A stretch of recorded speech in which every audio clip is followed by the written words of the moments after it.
together, we can unveil it.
As above, so below.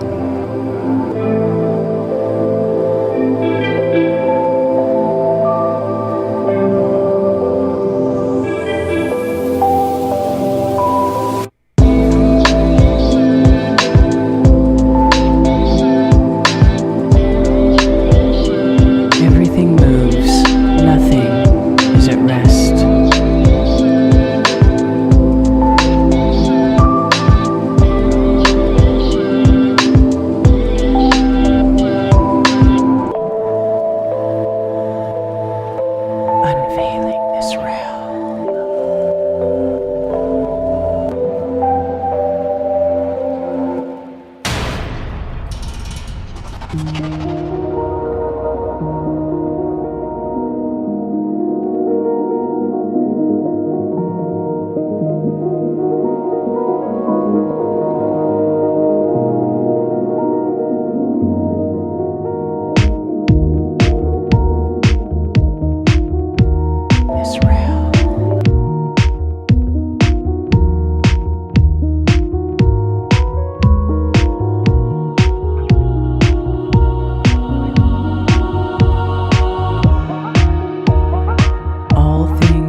Unveiling this realm. Unveiling this realm. Well, good evening, tribe, and welcome to Unveiling This Realm. And where is my video? There it is. Thank you for joining us. Today is June 3rd, 2021, and I need to get the chat box off of Brian's face. There we go. Thank you for joining us. My main channel has received a strike for Strange World 301, so I will be streaming here on my backup channel, which has been named Unveiling This Realm, for the foreseeable future, because every time I get an event going and I start to try to promote it, I start getting censored very heavily anytime I get my bans on Facebook. So now I got a strike, but it's only for 1 week. But I'm not gonna play around. I'm not gonna do anything really on that channel except for put up promos for the event. And then we can live stream here and on Rockfin, which is where we are now. We are streaming on Rockfin, and also Odyssey. And both of those platforms don't censor like YouTube. So it would be really cool if everybody would go over to one of those platforms, preferably Rockfin, because there's a whole bunch of us over there, and they don't censor us, and they actually pay content creators what they're worth. Is your mic on, Brian? I feel like I can't even hear you. Oh, look, new subscriber. Okay, see, it's working. The alerts are working. Yeah, it's working. I can see your view count, so that's cool that you got that to work, because I didn't know we could switch the channel like that. So now I can do that on my main channel until it picks up a strike, which will probably be tomorrow, because if you guys didn't know, I got a strike today too. But on the backup channel that I've been using mostly, Brian Staveley - Dose of Reality, they gave me a strike for the interview I did with Rose. And again, it's still up on Rose's channel with almost 3,000 views. But like I said, I can't talk 9/11 on my channel. It just doesn't work. You just can't talk on your channel. Yeah, but I'm still going to continue to do it, and they can suck it, you know? Yes. Absolutely. If I have more channels and more platforms, I'm just going to keep doing it. And I don't talk with the filter, and they're not going to get me to do that, because I'm not wearing that type of muzzle either. That's how I feel about it. I don't want to have to talk with a filter either, because it's bullshit, you know? Not being able to say anything that goes against the WHO or the CDC. You know what? Fuck the WHO and the CDC. Fuck them both, because they're lying to us. Yeah. Bunch of fucking assholes. Okay, I'm sorry. I'm gonna edit on the fly here.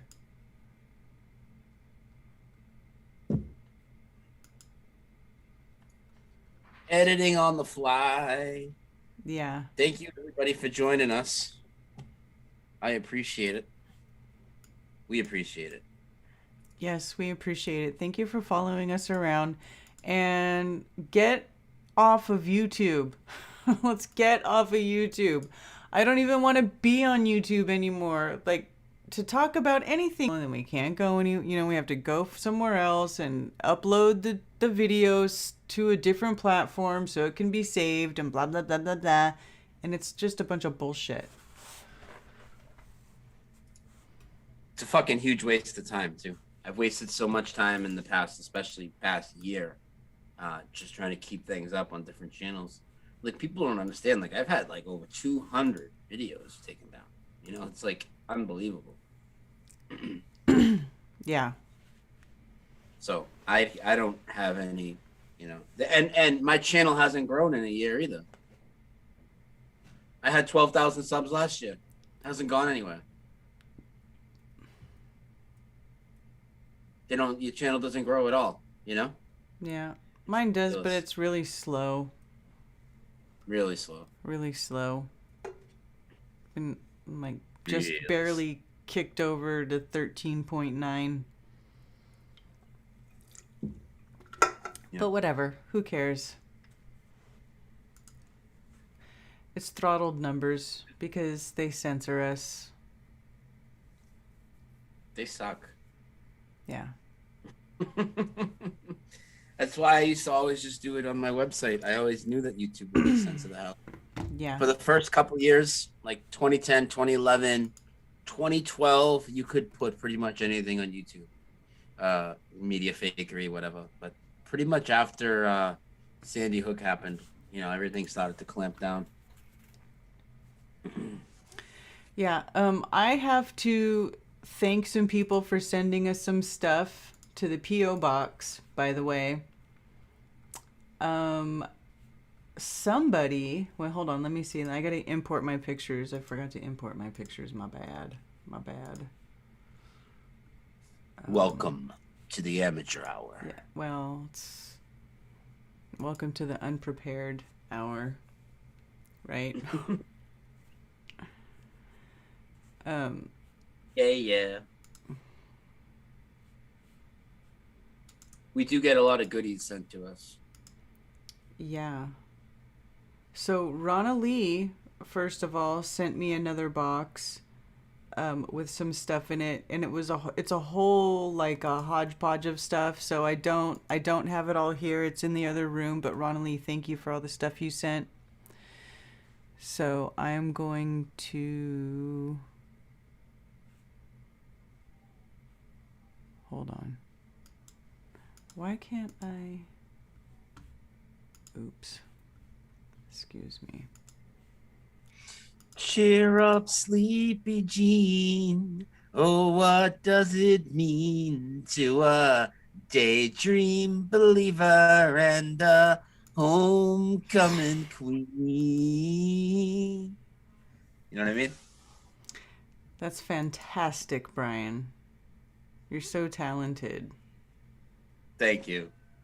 So, what do we have in our title today? What are we going to talk about this evening? Misdirection while reinforcing the myths of the Matrix. Gatekeeping 101. Right. Because there's a whole bunch of shit going down right now.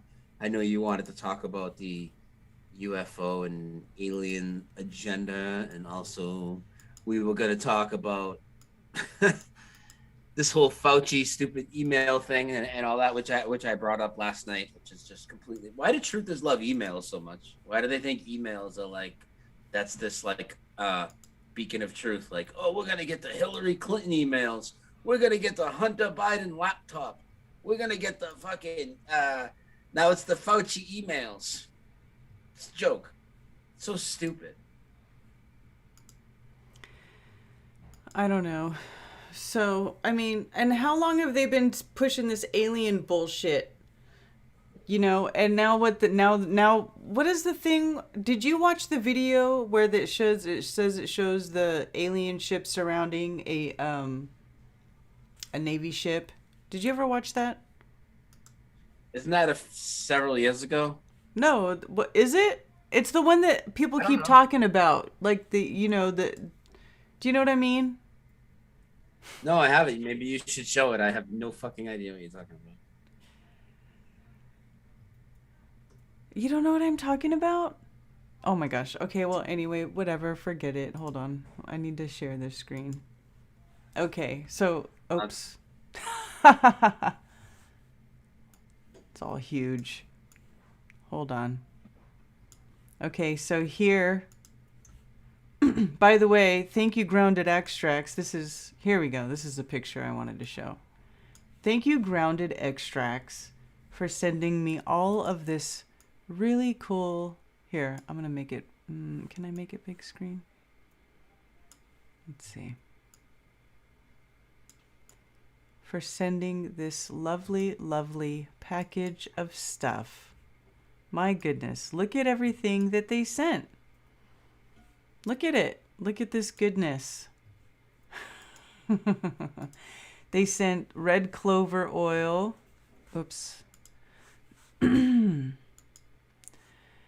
Turmeric extract, reishi extract, hawthorn kratom extract. The kratom extract, actually, I tried that today. Excuse me. Excuse me. COVID. Something in my throat. COVID. A little COVID in my throat. COVID. COVID. Mm-hmm. Karen's got COVID. Yeah, I Host of the got a Super little Spreader COVID in event. my throat. Oh, Yeah. cheers. Thank you for the tip on Rockfin. Cheers. Thank you. I tried Oh, the nice. kratom extract, and it said the note inside said take 2 dropperfuls for energy and focus, and I did that, and then I went out and I cleaned my yard and cleared a bunch of things, and I'm gonna be relocating the chicken coop, by the way. But anyway, the kratom thing did give me a burst of energy, so it worked. It's really good, and I can't wait to try all the other ones. So cheers, grounded extracts. Thank you for sending this stuff. And they even sent a little something for my mom, and I will be sending that off to her very soon. I don't know if you guys have a website or if you have something that I can plug. But I just thought this was just so great, and I can't wait to try the other things. They're lovely. Thank you, thank you, thank you, thank you. But we do have a question about the best earth, the detox thing. I mean, how does that work? Do you just take it and then I don't know. I kind of had a question. I do have a question about the detox thing. But anyway, we can talk about that later. But thank you for sending all this stuff. I just am so grateful. Thank you. We know the best people. Have we talked about this before? Best people, best callers, best tribe. Yes. Yeah. We are the best. Maybe.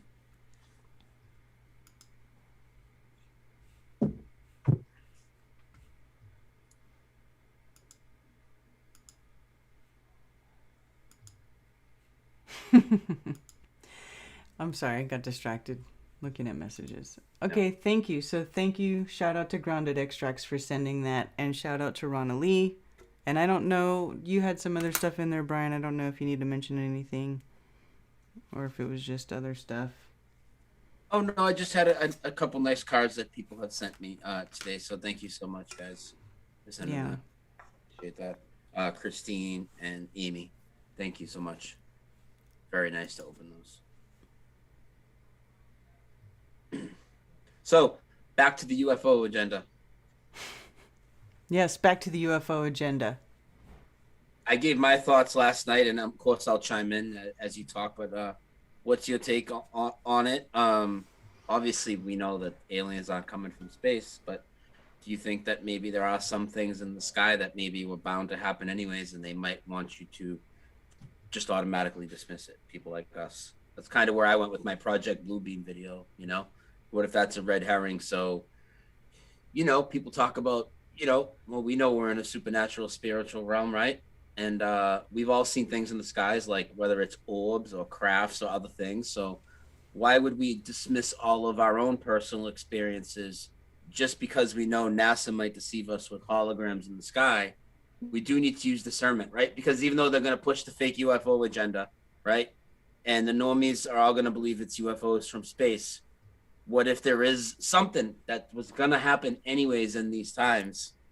And then we all chased a red herring and just dismissed it on hand. What do you think about that? That's possible. That's definitely a possibility. I don't think we should dismiss everything as Project Bluebeam right away, but I think we need to figure out how are we going to verify these things if we see them? I don't know. That's one thing we need to talk about. How are we going to verify these things if we see them? Because we don't even know what we're going to see. I know. Yeah. I don't know. They've been dangling this carrot out for a long time, right? Just like we've been waiting for them to pull this forever. Are they really going to do it now, or is it just more of the same? Just bring up the UFOs a little bit, push it a little bit, and then kind of back off a little. Yeah. Well, I didn't hear your stream last night. So what is your take on it? What did you say? Well, my stream last night was more about the Fauci stuff, but the stream before that, yeah, well, my take on it is, and I'm not saying this is right, I'm just putting another idea out there, right? So I'm not dismissing that First off, I'm the first person to tell you everything's fake, right? So I'm not saying believe that there's some sort of believe in the deception that they put in front of you. All I'm saying is when things are put in the truth community and they're so easy to see right away, they usually misdirection. Just like what I talked about with Tower 7. Just like they want you to believe these various fear theories to do with COVID to reinforce the myth that COVID actually exists. I don't know. It just seemed like might be a little bit of a red herring, because they a lot of people think like biblical prophecies playing out, right? Other Mhm. people think they are just using that as a handbook and making it look like it's playing out, right? Other people think we're in end times. Some people think time's speeding up. Some people think all the above. Most of us do think that there are things above that are on a supernatural level, whether it's sentient beings and stars, right? Or angels or invisible planes playing chemtrails. I mean, just all sorts of weird, crazy things up there. So what if that activity was going to increase during these times and the people running this realm knew it? So to gatekeep it, they stopped putting all this information into the media about UFO activity increasing. And at the same time, they put information into the truth community. They leak out all this Project Bluebeam stuff. So the truth community, when they see the stuff in the sky, well, they're just going to think it's a NASA deception because they're always gatekeeping the supernatural. That's kind of my take on it. That's just a possibility. It could all just be holograms and Project Bluebeam too. I'm not saying it doesn't exist, you know? Yeah. See, so then it goes back to how are we going to verify it if we I see don't it? know. I don't know. Is there a way to verify if there's holograms in the sky? And then you guys talk about that more than I do. I know Cammy talks about holograms a lot. Some of those conversations you guys have. Is there a way? Is there a tool, an instrument? If we actually saw things in the sky, to an infrared, what can you use to tell? Hey, that's not a solid object. That's something being projected. Is there a way to do it? Is there a way to look at footage and tell after? I don't know. I'm not the Well, that's a good question, Brian, because actually, if like with this whole sun and this and the second sun or first sun or spirit sun or whatever that you want to call it, where it's only visible, it's visible if you take one extra filter, and then or you yeah. can make it show up and disappear through the H alpha filter, right? If you have one polarized filter, so that shows that that object is actually displaying physical properties because it has a field that you can manipulate with one polarized filter. So I guess that would be one way you could do it, but I'm not sure Yeah. if that would work on everything. Yeah. Hmm. That's interesting to think about. Where's Cammy when you I need her? just think we need to keep. I just think we need to keep our guard up and our discernment up, and just remember that there are things that are happening above us. There always have been, um, before they fake an alien invasion or anything else. So there could be a combination of the two as well. Of course, right? They could hologram a whole bunch of shit and try to drown out some of the other shit that's up there. Like I've speculated that about stars before. What if some of the stars are sentient beings and then they hologrammed a whole bunch of them up there to drown out the actual special ones? Something like that, you know? I know I sound like a raving madman right now, but I have these fucking ideas for a long time. It's just how I think, you know? Yeah, but it's good to talk about it though, because because you know something else is going to happen. Like I don't know. I feel like something else is going to happen. Like they're setting all this stuff has gone on, and then I feel like now what? I feel like there's, you know what I mean?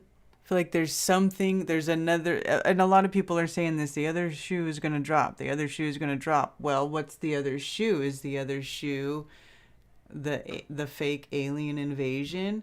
And then, you got to wonder, well, are they still going to pull the fake alien invasion because we keep talking about it?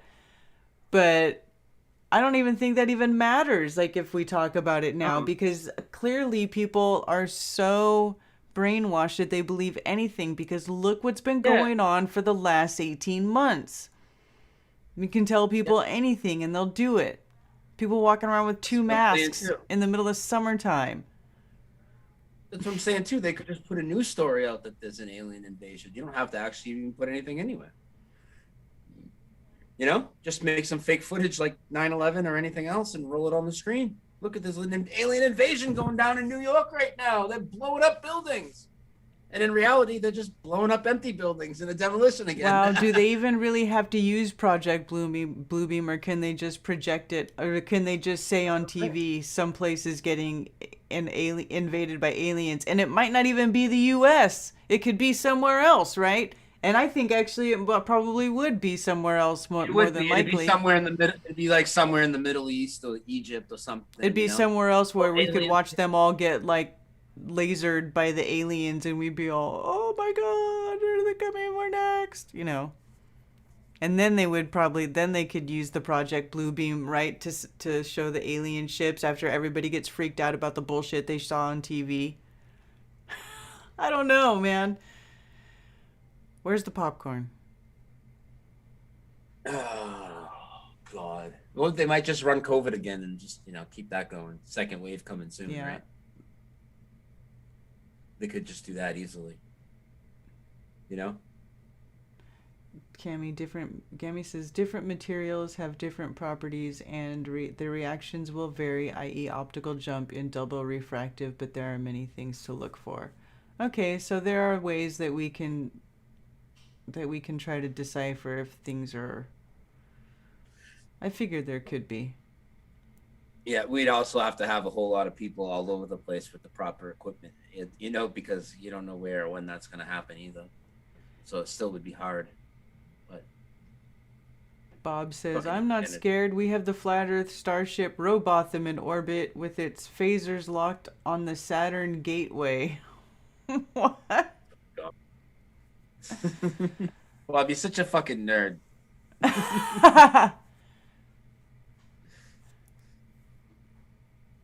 I don't know. They're really pushing the alien thing hard now, so I think that something's going to happen. Something's definitely going to happen with aliens. Can I ask you something though? Do you actually see any of the normies care about it though? Are they even noticing that the media's pushing the aliens? I haven't really seen anybody talking about it. I don't know. I mean, it's in the news, but I don't know. Do they care? I don't talk to very many normies, to be honest with you. So I don't know. Are they talking about it? Does anybody know? Does anybody? I can hang out with normies either. Does anybody have normie friends that you talk to? Do they care about the? You know what though? I bet you they do, because they think space and shit and all that shit is really cool. So I bet you they do. I bet you they do talk about it, because I bet you it's like the one distraction from COVID. Everybody's been on lockdown. They're not making any fucking movies anymore. They probably watched everything on TV that they could possibly watch. And they're probably like, yeah, man, cool. Did you see the military says aliens are swarming on their Navy ships? Oh, dude. They're so stupid. They laugh at us and they actually believe anything you put in front of them. And they think we're stupid just for not believing anything put in front of us, right? Yeah. You could tell them anything. They're fucking wicked retarded, They're wicked retarded. Wicked fucking retarded. Yeah. I don't know. It's a possibility of me using the restroom real quick. Can I go pee, Mrs. B? Can I go pee? Oh, I guess so. I mean, I wish you could get me a beer while you're at it. Oh, all right, I'll get you a beer. You don't have to. As long as you cover for me while I get my own beer after you're done. I'll get you a beer if you give the good people a shout out, and I'll get you a beer. Okay, I'll give the good people a shout out. I'm going to start with Rockfin. Mark One Troba, hey, what's up at Rockfin? William Thompson, thank you for the tip. Jeff Adams, Knots of Mayhem.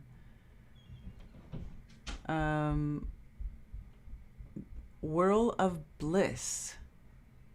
Jeff Adams, Knots of Mayhem, Bex Rock, William Thompson. It's all the same people, but thank you. Shout out to Rockfin. Psyop within a psyop. Normies think what TV tells them to think. That's right. Oh, look. Hey, thank you, baby. Now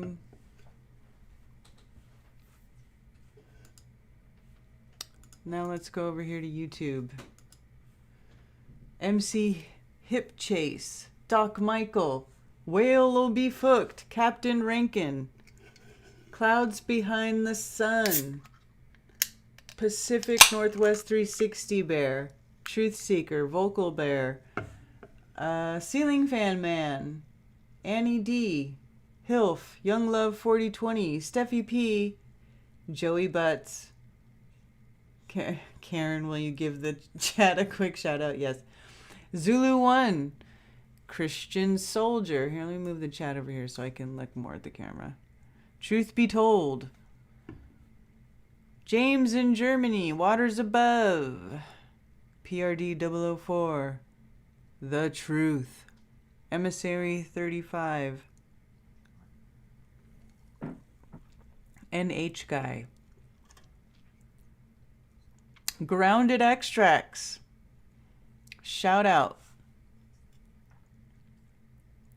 Gnome Digest. Catherine M. Earthlarp Dumpster Fire. Ted Summer. Thanks for the beer. Flat Accord Music. One Neo. Captain Mojo. Doc Michael. Josh from Oregon. About to hit 200 live on the backup. Not bad. Feather Bear, yeah, shout out. Thank you guys for coming to the backup channel. Mother Dragon. Not even my brainwashed friends are talking about the aliens. No one cares. No one cares. Okay, well, if no one cares about the alien... Okay, but you know what? Here's the other thing, though. Here's the thing to that. Now I might think that... Now that makes me think even more that they might do something with aliens. Because if nobody cares... Maybe that's just the thing that they're going to smack up everybody the side of the head with. Because nobody cared about the fucking flu either. Nobody cared about some bullshit virus in China either, right? Because all of it was bullshit. We all laughed about it. We thought it was fucking funny. Right? I thought it was hilarious. We thought it was stupid because they were like showing people like spaz and like die in the street. They're like foaming at the mouth. And we were like, oh, that is the fakest shit I ever seen. And then 18 months later, we're still trying to get people to take off the fucking masks. I can't even believe it's still a thing. It's the next summer now.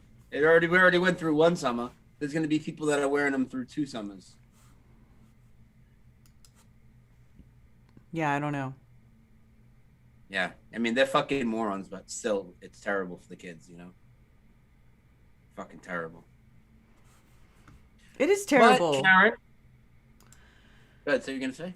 I was going to say shout out to Rob the Truth and 300K Mile Prius in Twitch. That's Jesse. That's Jesse from Hingham. You're welcome. That's for you, Jesse. Jesse in Massachusetts. But Jesse's on his way to Washington. I'm probably going to get somebody to unsub from that. They're going to be like, oh, you burped in the microphone, you pig. Unsubbed. Somebody left me a nasty comment. Not a nasty comment, but they're like, I can't believe you like keep talking over Steffi every time she says diabetes. You go, diabetes! Because we were doing that the other night because of that fucking Wilfred Brimley guy, you know, the diabetes guy. Yes. You don't know that guy? Yeah, diabetes. Yeah, somebody left a comment. They got offended by that I was saying diabetes.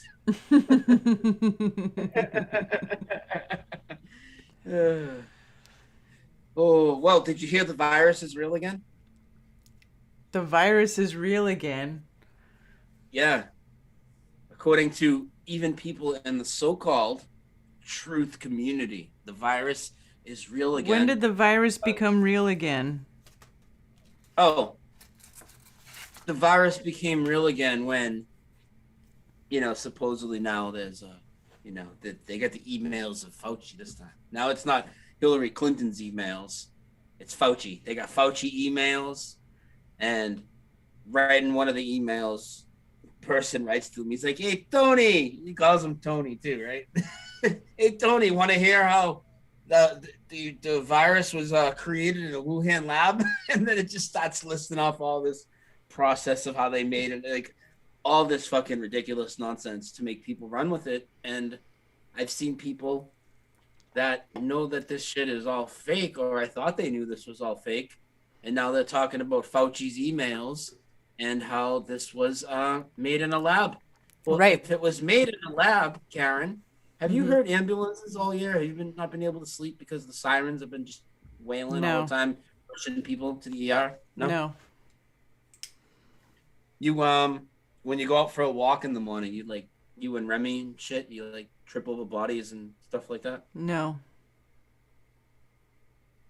I have not seen anybody keel over, foaming at the mouth in the street, like in said fake pictures and video that were first leaked from China. So again, we're back to the same old problem where people want to make things an overreach when they're a complete hoax. There is no COVID-19. There is nobody dying from COVID-19. There's nobody dying of a pandemic all of a sudden. So there are not people dying from a lab, a virus that escaped a lab in Wuhan, and then just fires up the normies again. Now they're gonna, fuck China, and now, and in there too, they also put the bait in there for all the Trump people, because you already know they played them up like puppets. Trump versus Fauci, right? It's a whole act. Mm-hmm. And then they put in these emails that, like the hydrochloroquine, whatever the fuck it's called, hydroxychloroquine. Would cure it and all this. And now they're like, Trump was right. And would have cured what? Would have cured what? Me and Karen, none of us here are saying, I don't know anything about that product or whatever. But I'm not saying it's not good for you or nothing. I don't know anything about it, but it's not curing something that doesn't exist. Can we stop with it? Nope. I have, I lost my other Facebook several months ago. It had like 4,000 people, but this one has like over 2,000 people, and it's my old normie friends. It's my original Facebook from 2006. I've said this story before, but it's all the people I grew up with, everybody I've ever worked with, and then some moving forward, right? Mm-hmm. And not only is my feed not filled every day with, we lost this person, we lost that person. I don't know one person that all of a sudden got sick that was healthy and died of a pandemic. I don't know anybody anywhere near my age that's died. I haven't seen any memorials to anybody I know that died from COVID-19. So the idea that it's made in a lab and it escaped and we should be fired up about this, and now we should fire Fauci and see we were right, and there's truth to saying, see, we were right, we told you the whole time. What do you mean? What group of people were you in? Because everybody I know, we were telling everybody it's fake the whole time. Stuff fucking made in a lab. It's not a bioengineered fucking thing that's released. Nothing's going on, man. Right. Sorry, go ahead. Yeah. No, don't be sorry.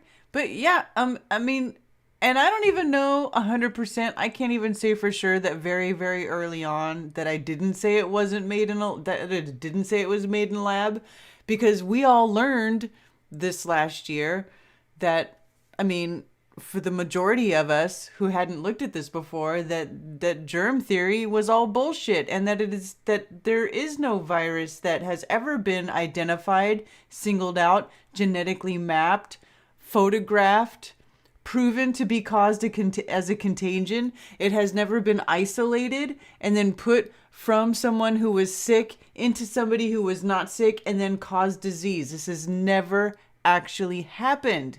And I didn't even know that until this year. Why didn't I know that until this year? How come they never told us that in school? And you know what else is interesting about what they told us in school? When I went to school and when I learned what a virus was, the only way that you could ever get a virus, set aside from whether or not a virus is even a real thing, okay, just assuming that it is a real thing, as they say it is, when I went to school, you either had to get injected or have sexual contact or exchange bodily fluid. Like you had to like literally have an exchange of, of bodily fluid that involved very intimate contact, or you had to be injected with it. Now, I think the true part is that, you had to be injected with it, because what they're doing, there is no virus that's contagious, but they probably do put some gnarly shit inside those needles, and then they inject you with it. Well, you don't have to worry, because Trump is coming back in August, baby. Oh, Jesus Lord. Yeah. Speaking of Jesus Lord, I would love to get a screen share from you real quick. Okay. So let me get okay, hold on, let me just open my pictures. I'm sorry, I should have had that ready. Okay.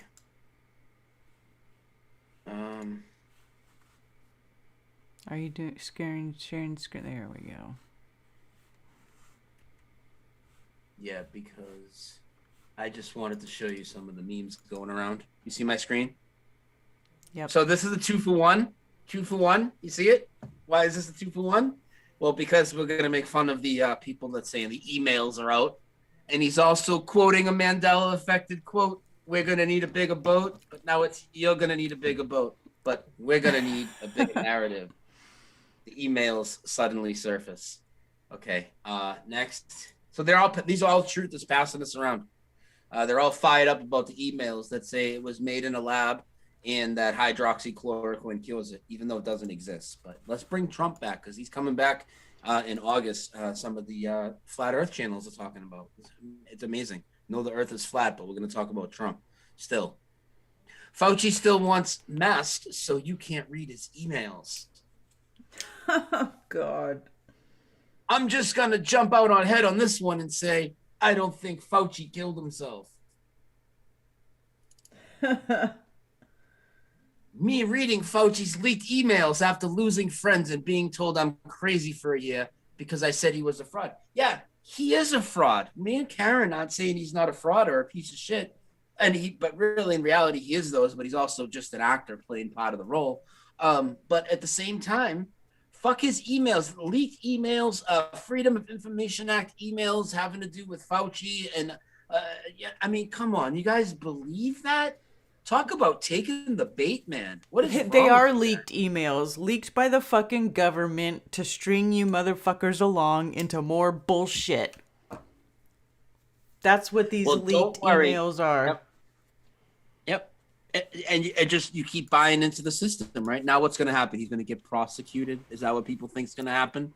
Are the politicians and the courts going to save us from the politicians and the courts? And there's still going to be some mystery bug floating around that they can turn on and off and on anytime they want. 9/11 on demand, just like we called this shit in the very beginning over a year ago. That's exactly what we described this as, and that's what it is. It's constant. It's got people living under constant fear and fucking terror and trauma-based mind control with this stupid, non-existent virus that they're telling everybody exists. And there's a bunch of doctors going around that say, "Oh, I'm not anti-vaccine. I'm pro-vaccine if you get the science right." And then they want to act like, "Oh, all the other vaccines were okay, but just this one is bad." No, fuck that. They were all bad. All of them are fucking bad. All of them are bullshit. All of them are poison. Every single fucking one, because they have never identified a virus. They've never genetically mapped one. They have never, ever, ever isolated one and proven it to be contagious. And that is the number one thing we all have to take away from all the bullshit we had to look at last year. Mm-hmm. Because that is the one thing that truly takes away the fear. That is the one thing that disarms them with their bullshit. I don't know what kind of fucking nasty little thing they've got inside that virus. I don't know what you're going to get after you let them inject that shit into your body. Are you done screen sharing? Yeah, I'm done. I just wanted to show a few ridiculous memes and how quote unquote truth is pushing that this thing is real. I don't know what kind of, I don't know. But It's not, there is no virus that came from a fucking Chinese person eating a bat in a back alley. That does not exist. That's not even how shit works. In fact, your digestive system is so effective that you are the least likely to get sick from something if you eat it rather than have it injected. Your digestive system has all those acids and shit, and it breaks shit down. Like, if you're much less likely to get an actual disease from something you eat. Like, you could get food poisoning and you could get sick for 24 hours, or whatever, but you're not going to get a fucking disease like that.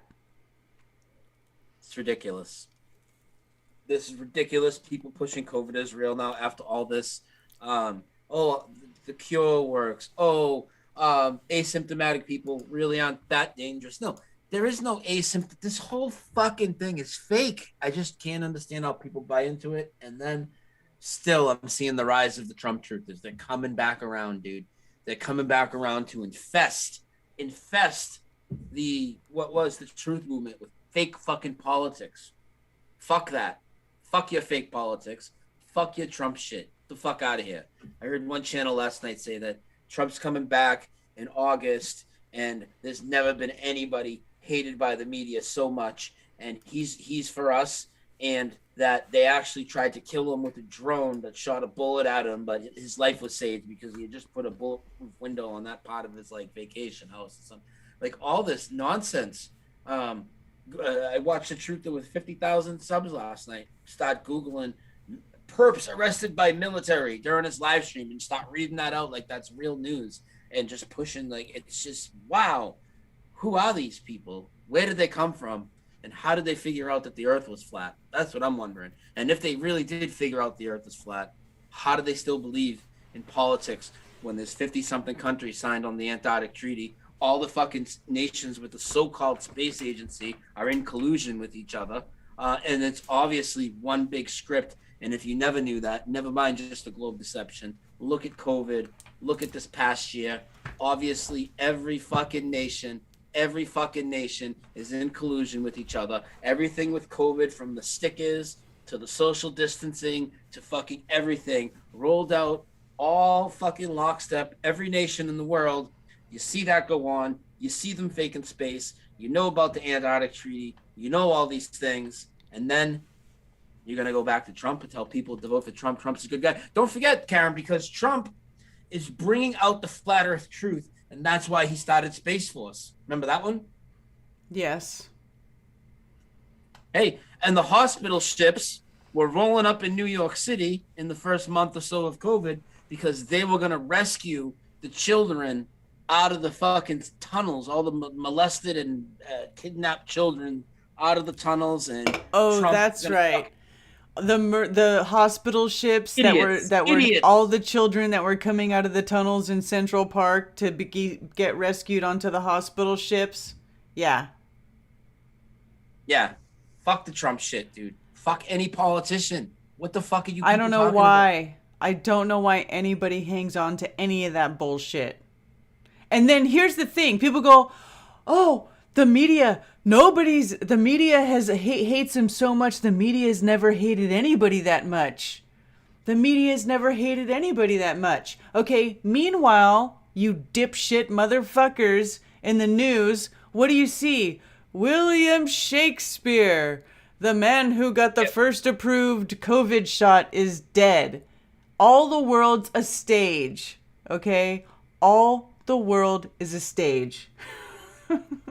And what did Shakespeare write in one of his plays? Thou dost protest too much. So, the media hates Trump. They hate him. They've never hated anybody so much.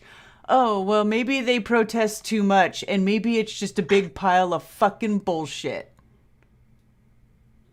And ever think about that? I like to call Trump JFK 2.0.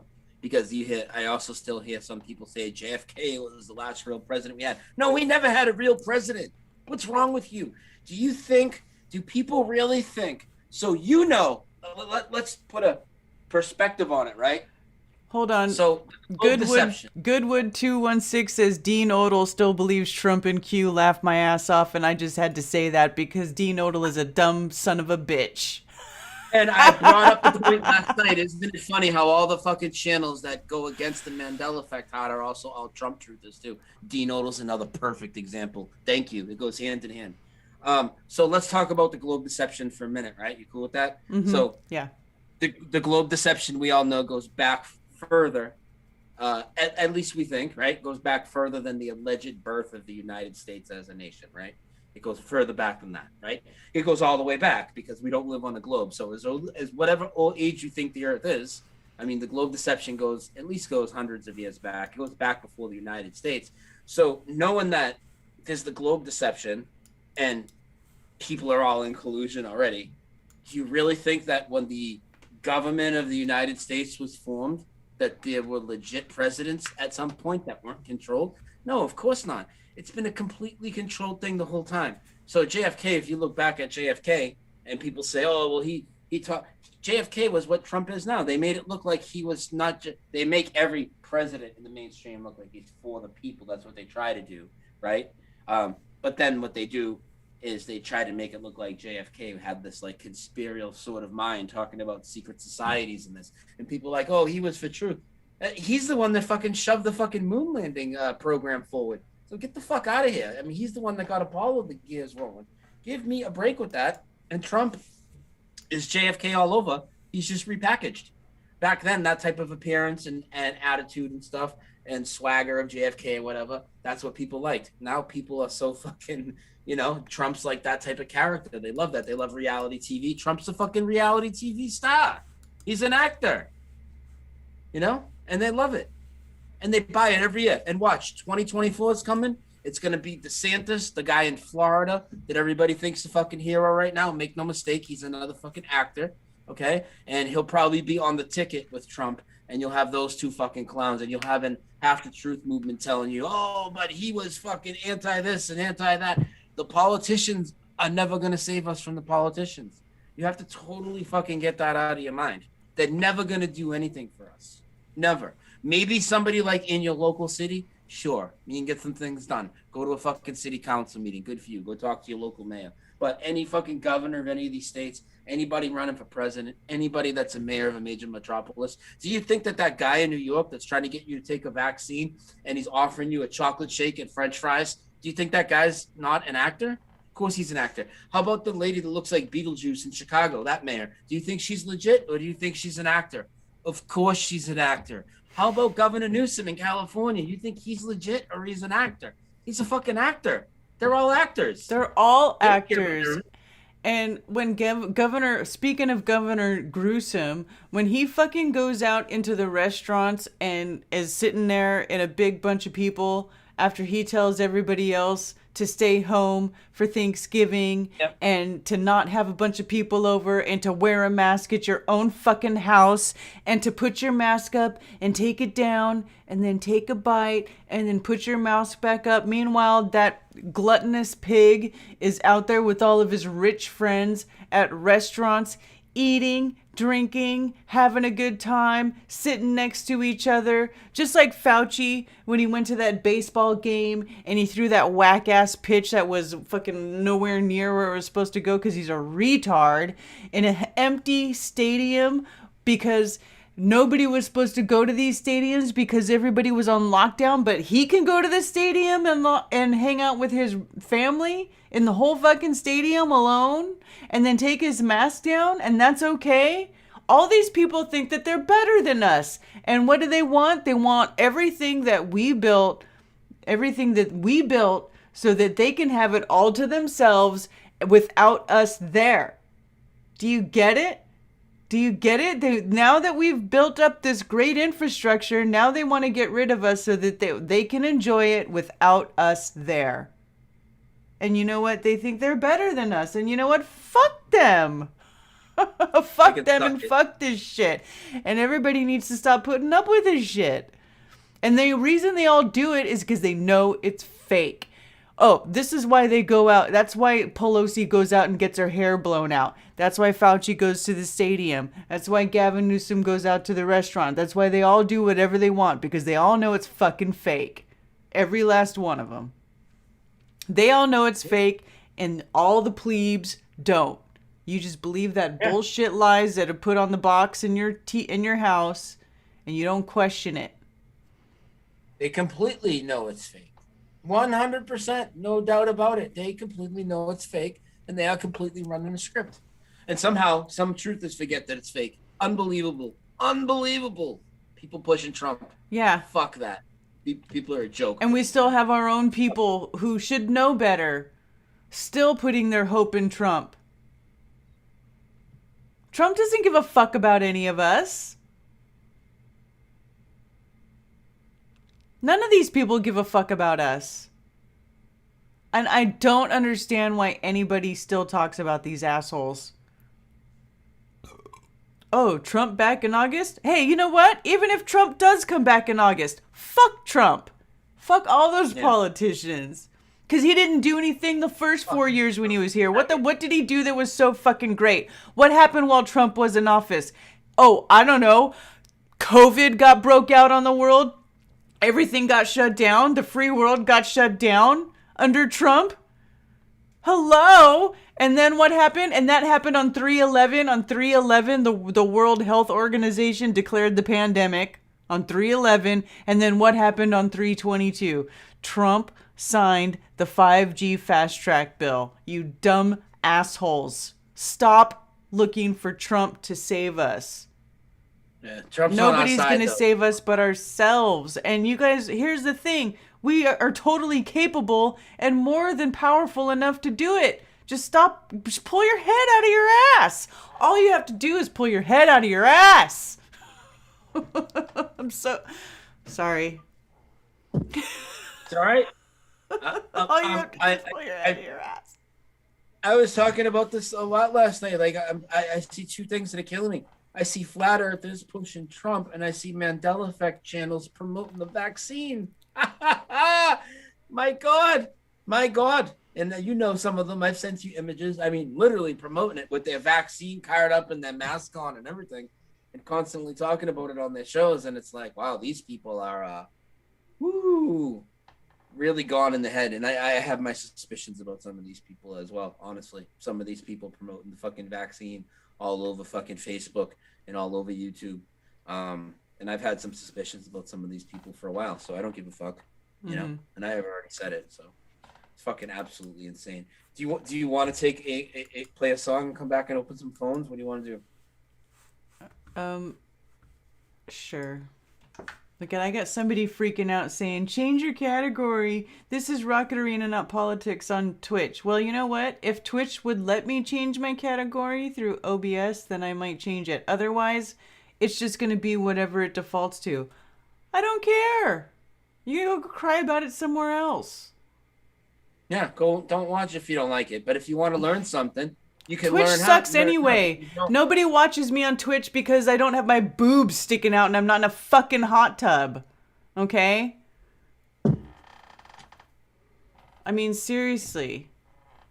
The people who want to watch it on Twitch are watching it and they don't care what category it is because they're not here for video games. Okay? And they're not here because I'm bouncing my tits in a fucking hot tub. They're not in your Twitch stream right now because Christian's live streaming with Don Pettit in a hot tub on Twitch right now. And they're all over there.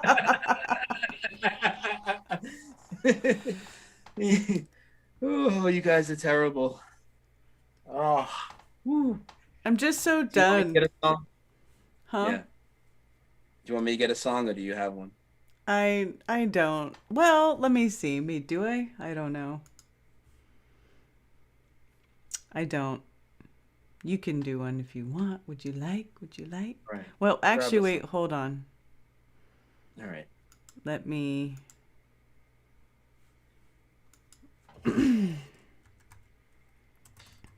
No, he's not in the hot tub with the general. He's in the hot tub with Don Pettit.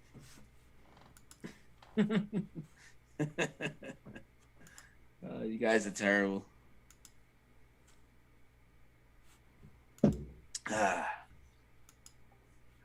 Skibidi beep beep bo bo bo bo bo bo bo bo bo.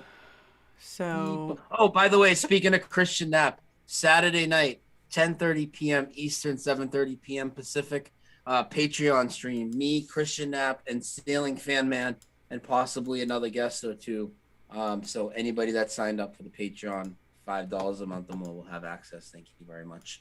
Patreon stream Saturday night. Christian and Sailing Fan Man and myself. Of course, Karen's welcome to join, but it's past her bedtime. yes. You know, if if it's too late, I just can't hang. I have this Narcolepsy. well, yeah.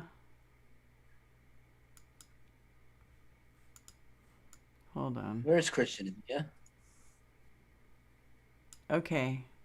Do He's not here. you have your thing? If you have your thing ready to Do you have the time to listen to me? fucking, Whine oh my god, about please nothing shut up. and I hate Green Day. everything I else. fucking One. hate Green Day, dude. I hate Green I am Day. one of those. Uh All right. Put me on the spot. Jesus Christ. All right. What do you I think thought you about... were getting it ready while I was getting my scene ready for you to, you know, thought... play the commercial. Oh, good. So for our good people that are here. Huh? That's perfect because I have Christian's new song that Steffi rewrote. We can play that, and it doesn't have video. So put your scene up. Ready? Let's go. It doesn't have video? No. Why? I thought you were going to share a video, so I made a thing where you shared a video screen. Oh, okay. God. Hang on. I mean, you know, whatever. People can just look at our screen in our chat if you'd rather that. Yeah, just do that. Just do that so I can play his song. Have them look at our screen, okay? Okay, well, shoot. All right, and then I'll put the chat on.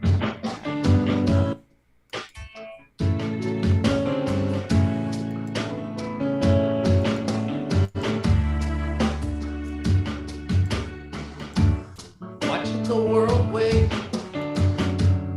knowing that it's all fake. They lie and deceive, now that's all they can do.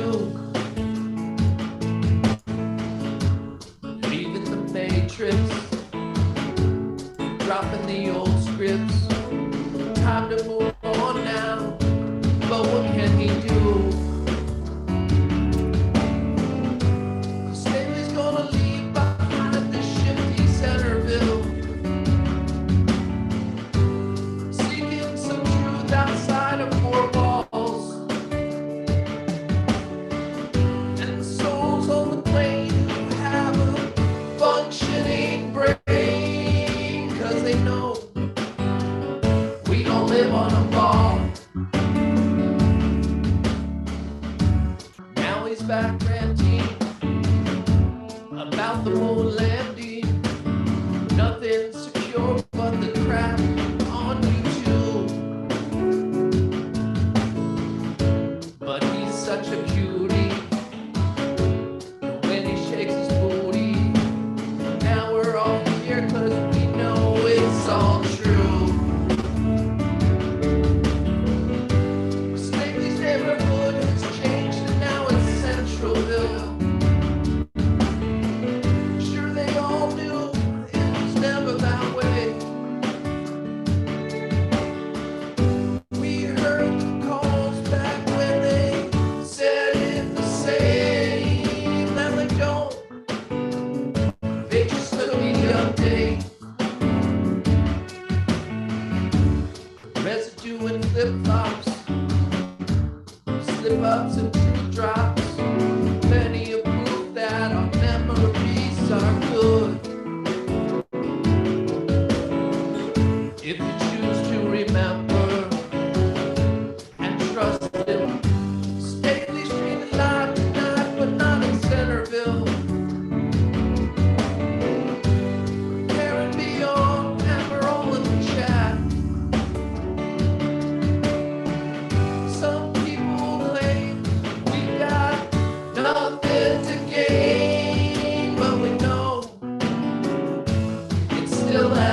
Welcome back to Unveiling This Realm. You might recognize that song. It's basically the old Centerville song. Steffi rewrote it and Christian redid it. And it's brand new. It just came out a few days ago. So you guys might have heard it. I have played it on the show over the last few days. But yeah. So again, thank you everybody for being here. We've had well over 200 people most of the night here on Karen's backup. Really appreciate it. I'm going to get the phones going in a second. So you can give us a ring dong dutchie. And once Karen gets back, she can get the number up on the screen. But most of you guys know it, 978-435-0006. And give us a ring dong dutchie. And we are the best, you know the deal, son. And it looks like she's back right now. Give us a call, 978-435-0006. Can you put the phone number up, Karen? Alrighty. Hold on. More editing on the fly.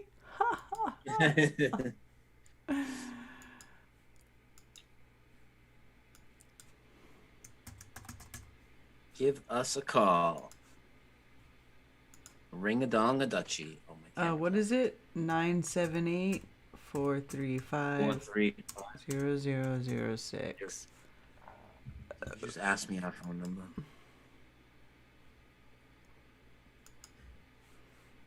Give us a ring dong dutchie. Here we go. Let me. So who you voting for next year, Karen?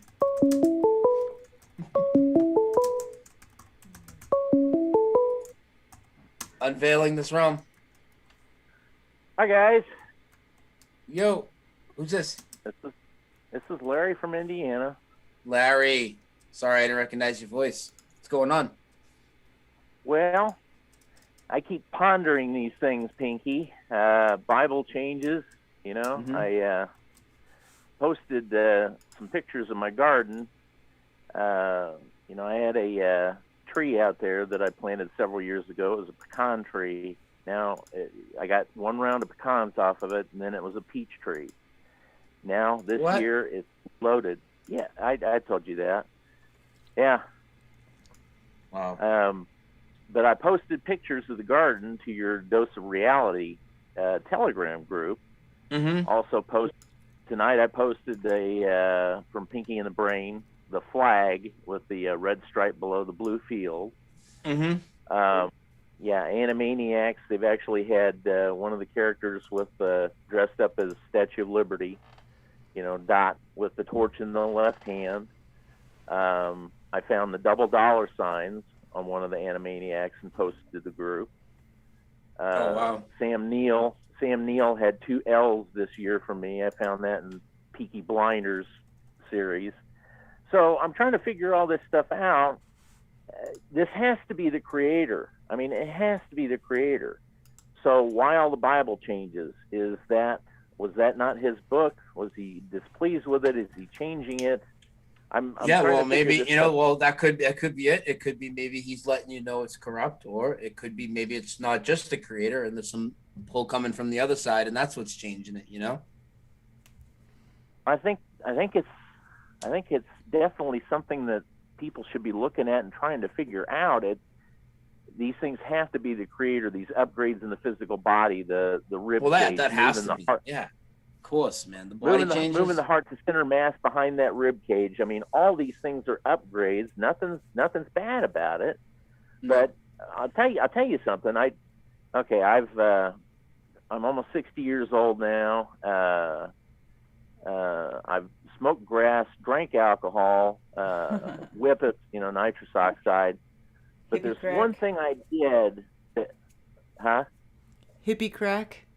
One thing. I'm sorry. Question? No. Go ahead. All right. But there's one thing that I was looking at that I tried, this dimethyl trip to hell, whatever, DMT, that I specifically sought out and tried a couple years ago. Your consciousness isn't here. It's someplace else we're driving these bodies around like a car, your avatar. Yeah. With that DMT, you have to let go of what they call the ego. I mean, that's like part of the agreement for that thing. You have to let it go. And I heard that, but when I first tried that, I literally in my mind's eye saw my body dissolve, and it freaked me out. I mean, I literally saw it dissolve. Yeah. So I snapped my eyes open because, I mean, it freaked me out. It's like, what the hell? Of course, I'm okay. So I closed my eyes and let it go again. Same thing. I saw my body dissolve. This time you accept it, you let it go, you let go of the ego, and boom, you are someplace else. That's right. And you're in another dimension. It's I mean, there's videos on YouTube of these people doing this, and their stories are consistent. It's for real. And they describe other beings they either call like machine elves, or the one guy. Did you see the machine elves? I know. I saw what they call the frickin' Joker, though. It reminded me of Jim Carrey on The Mask. You know, when he changed in The Mask. You know, to the guy with the big teeth. I didn't see that. Grinning, leaning up against the wall with these big pointy ass teeth. I mean, I'm telling you, this is not just a trippy thing. You're somewhere else. It proves that these bodies are avatars. Okay, I've tried DMT too. I've tried DMT too, and I think when it makes your third eye like wide open, it makes it so that you can see the spirit realm and the physical realm at the same time. That's what I think.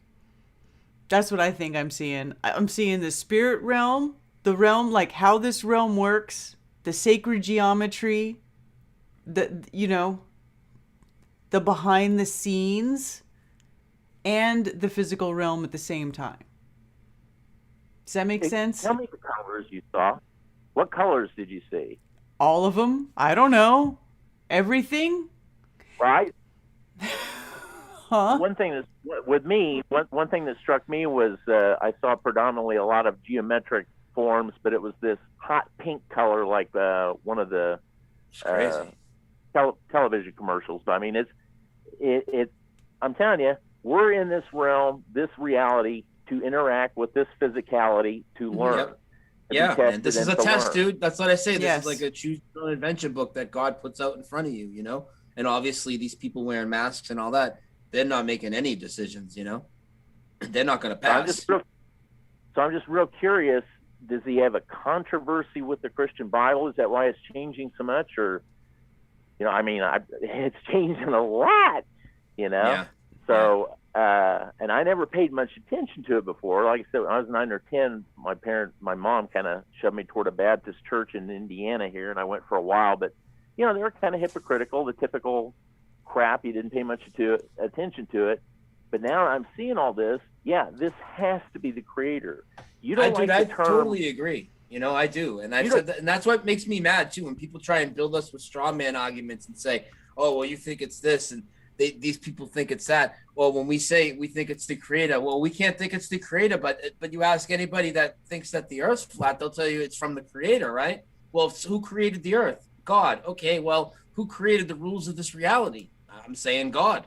How do you like that? Yeah. Well, created the rules of this reality, just as if you were creating the rules for a computer game. You don't like the term simulation, but it functions that way. Yeah. All the rules are in place. It functions that way. But this shows that those can be suspended anytime at his will, whoever he is. I'm just trying to figure out the pieces here. But yeah, this is the biggest thing ever, guys. I mean, it's very much like watching the movie Dark City. And now that I've seen that again with the flat earth perspective and the end of that just really raised the hair up on the back of my neck. That was the hell of a movie. I still need to see it. You haven't seen Dark City? Oh my. Yeah, I saw it a long time ago, and I thought it was, it was a fanciful sci-fi flick. But if you see it from a flat earth perspective, it was a whole different movie the second time I saw it at the end of it. Yeah, that's a good movie. But yeah, anyway, this is the creator. I don't know how this thing's going to wrap up, but it's this. Well, it ain't this slowing very, down. very, It ain't wrapping up anytime soon. Don't look like. hopefully not. But No. yeah, you saw that garden I did, Karen. I mean, I'm doing 2 of them here. I've done that for many, many years here where I live. I just keep making them bigger and bigger. But yeah, I had a pecan tree. I put several trees in, and only one survived. It was a pecan tree, and it took like 6 or 7 years. And I got 1 round of pecans off of them. I showed them to my girlfriend here, and the next year it dropped peaches, and I couldn't believe it. And I showed her. And now it's loaded. I mean, it's loaded. I'm gonna have to put a cable on it to hold the weight back because it's at a weird angle. But yeah, I had a pecan tree changed to a peach tree. Took a trip to Florida when I was 9 years old and took pictures of a tornado on the ocean, and the tornado was gone in those pictures today. And I'm glad you brought that up because somebody sent me something on a personal Mandela effect where their own photos have changed, and I'm gonna show it tonight after I get off the phone with you. It's really fucked up, dude. This shit is crazy. I got one of the little pop-up pools, little 10-foot vinyl pop-up pools. I put green wire and stuff around it so I can sit out there, have a beer when it gets hot here in Indiana. And those pools, $40, for a pool at the end of the season. After the COVID, you couldn't even find those pools for $200 or $300. Everybody bought them up. But I was standing out by that pool one day, and there was iron down on the bottom of it, fluffy iron. Well, for some reason this day, the pool was almost clear. I slipped, and when I looked at the pool again, all that iron was back again. And we're talking down in the bottom. I mean, it wasn't like it moved or anything. It just suddenly it wasn't there, and then suddenly it was. So yeah, this is crazy. I'm jarred by it. But yeah, there's got to be answers to this. There's patterns to it. Anyway, that's the end of my rant. All right, brother. Thank you, Larry. Always good stuff, man. And anybody that didn't see, Larry's done an awakening interview with me. It's on the My Awakening list. Check it out. Number 65. There's about 700 views there now. Awesome, Pretty brother. cool. Talk to you later. Buddy. I'll talk to you soon. Karen, I'm going to take a screen share before we take another call, okay? I'm going to close the phones. Alrighty. I'm going to take a screen share. So I got this, I got this email. Me and Karen got this email. I'll just read it to you. I'd like to share a personal Mandela effect with you. Do you see my screen? Yes. Yeah, hold on. Let me see if I can.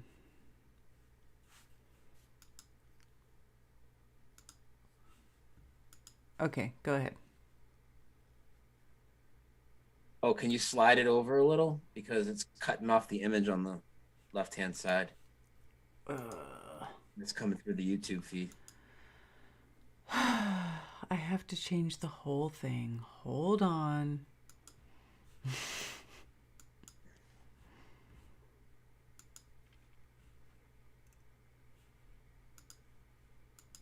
All right, I'll start reading. I'd like to share a personal Mandela effect with you. This happened when I received the Nikon P1000. You will understand that I was excited, and a friend took a photo of me that I uploaded to Instagram.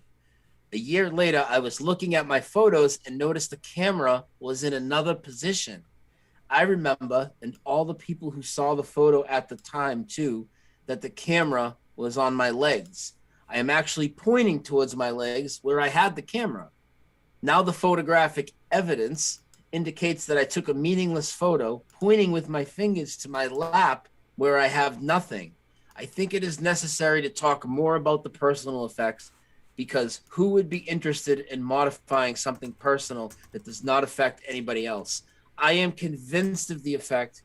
I do not know what it is about, but it is real. It's like my friend took 2 different moments at the same time. So she's pointing where the box was on her lap, but now the box is way over here on the table. That's what she's saying. So I replied, I said, that's interesting. I like to show that. Can you send me the link of the post on this pic on social media?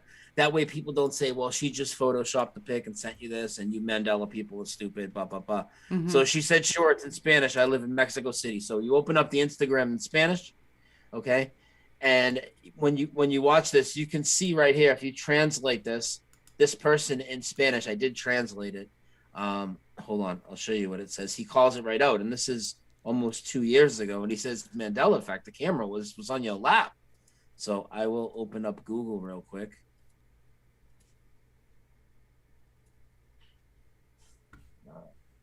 Translate. Mandela effect. The camera is no longer on your lap, Connie. So other people noticed it as well. Isn't that crazy?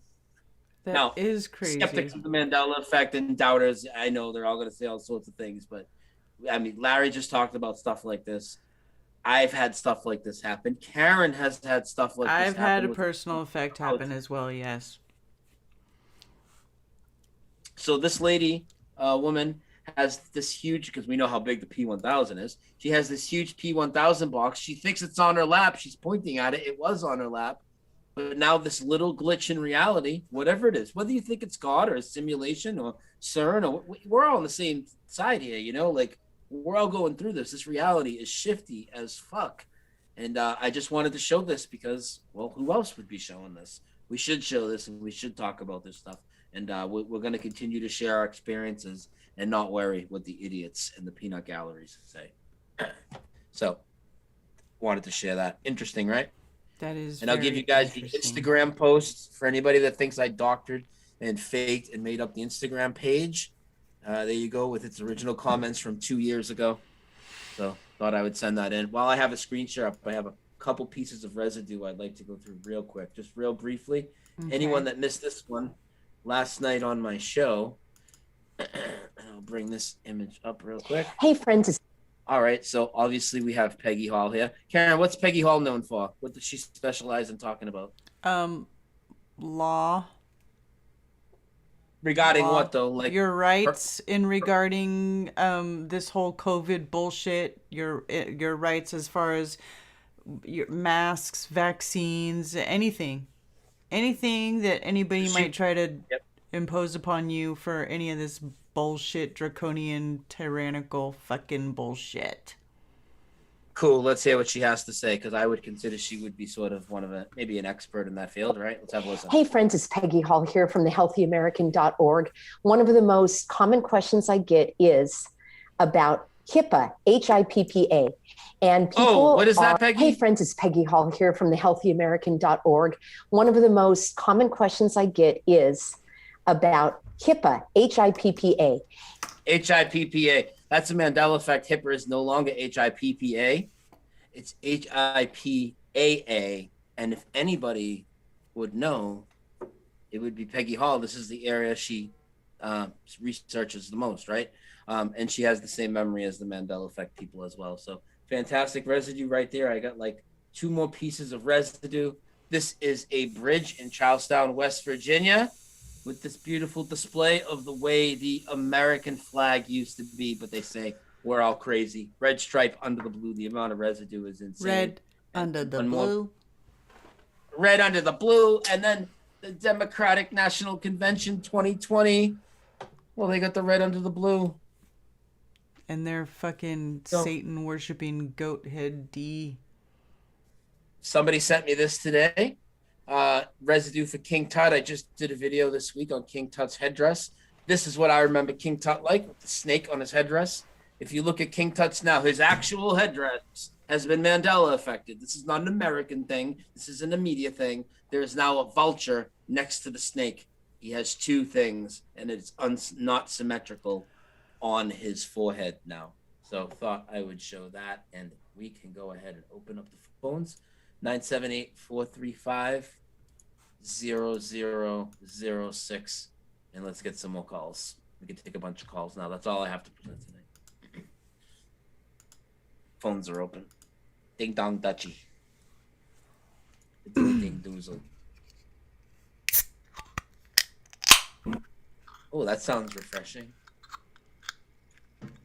And it is. Indeed. Ring a ding ding ding dong.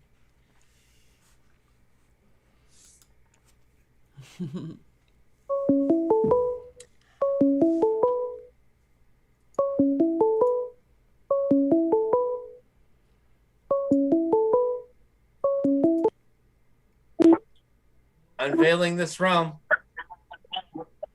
Hello, Brian. Hello, Karen. It's Jesse from Hingham, live from Caldwell, Ohio, with Truth or Josh. How's it going? Jesse, you're not in Massachusetts? I'm not in Massachusetts right now. I've left Massachusetts. Probably be gone for a few weeks. It'd be nice to be gone forever, but I'll have to come back eventually. Yeah. What's going on, Jesse? So I guess a few things. This is a good one to start off. I was doing Uber and Lyft on Cape Cod Memorial Day weekend. It was like 52 degrees, if that. One of the days was in the 40s, pouring rain the whole time, and no shortage of business. And anyway, one group was in the car, 3 girls. They get in the car and immediately were like, "Oh, do you care if we wear our masks?" I wasn't wearing one. I'm like, "I don't give a shit. Doesn't matter to me one way or the other." They're like, "Oh, sweet." Then about 30 seconds later, maybe a minute later, the girls are like, "Oh, are you vaccinated?" And I, decided to actually tell the truth. And I was like, "No, I wouldn't touch that shit with a 10-foot pole." Immediately, all 3 of them put their submission muscles right back on. Wow. Yep. But yeah, I would say, 90% of the people, at least, whether they're vaccinated or not, were very happy that they didn't have to wear it. So I mean, that was a good thing, definitely. The mandate is lifted in Massachusetts, if of course you're vaccinated. But how's anyone going to know? You haven't had anybody ask you, right? Have you had anybody that works at like a store ask you? No, right?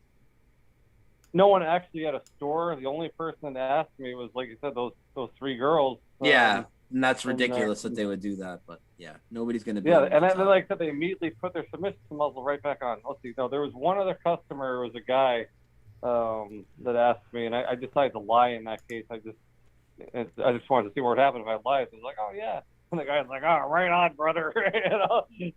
Like he was so excited. Like he was so cool. He was so excited that you had the vaccine.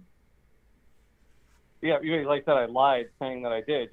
Yeah. And the guy was like so excited. He's like, "Yeah, me too. That's awesome. So glad we don't have to wear these stupid masks anymore." So even if they're, the ones that did get the vaccine, they're excited not to wear the mask. I mean, it seems like they're taking the easy way out or something, or they think that that's what they have to do. I don't know. But no one in an actual store or shopping plaza or gas station or restaurant, whatever, has asked me yet. It has not happened yet. In fact, we had a great time with Zulu. We met up with I met up with Zulu 1, Middletown, New York. That's right off Interstate 84 in the Catskills region. We met up at an independent diner, and I think the signs were still there. But we walked in, no submission muzzle, no one said shit, and actually only 2 of the staff members were actually wearing them, which is nice to see. A number of the staff members even were not wearing the mask. This is in New York State. It was very nice to see that. So right now I'm in Caldwell, Ohio, a nice little town, southeastern part of the state, with Truth or Josh. And I'm cruising around the last couple of days. We went to a little diner type sports bar in Vienna, West Virginia, right over the Ohio River. And we actually talked to a couple of the personnel there, and they're saying that unfortunately, corporate is like a small chain. There's like 3 or 4 of them, and they were saying that they not only do they get the vaccination, but they still have to wear the muzzle, unfortunately, for now.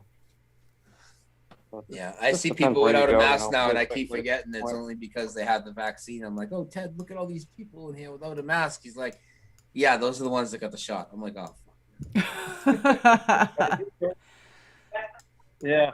And I did notice a difference at the gym almost immediately. I'd say the day after it was lifted, it was about 50% still actively exercising instead of 100. So that's good. And then maybe a few days afterwards, I'd say the day before I left, I'd say it was about 1/3. So 1/3 were still actively exercising with a submission muzzle, even though I didn't have to wear it. That's fucking sick. It'll be interesting to see. Oh, it's fucking ridiculous. But we'll have to see what happens when I get back in late June, if that's changed. Hopefully we're down to 1 out of 10, hopefully none at all, but we'll see. So Jesse, tell everybody, where's your final destination? You're headed to Washington, right? Oh, yeah. So our next stop tomorrow is with Rick Hummer in Indiana. Nice. Sweet. And then, yep, we'll be spending the night there. And then the final destination is to support Cozy's Roadhouse in Clinton, Washington on Whidbey Island. And Mark Sargent will be doing a meetup there on June the 12th. And I'll be arriving around dinner time, June the 11th. He's going to meet me there.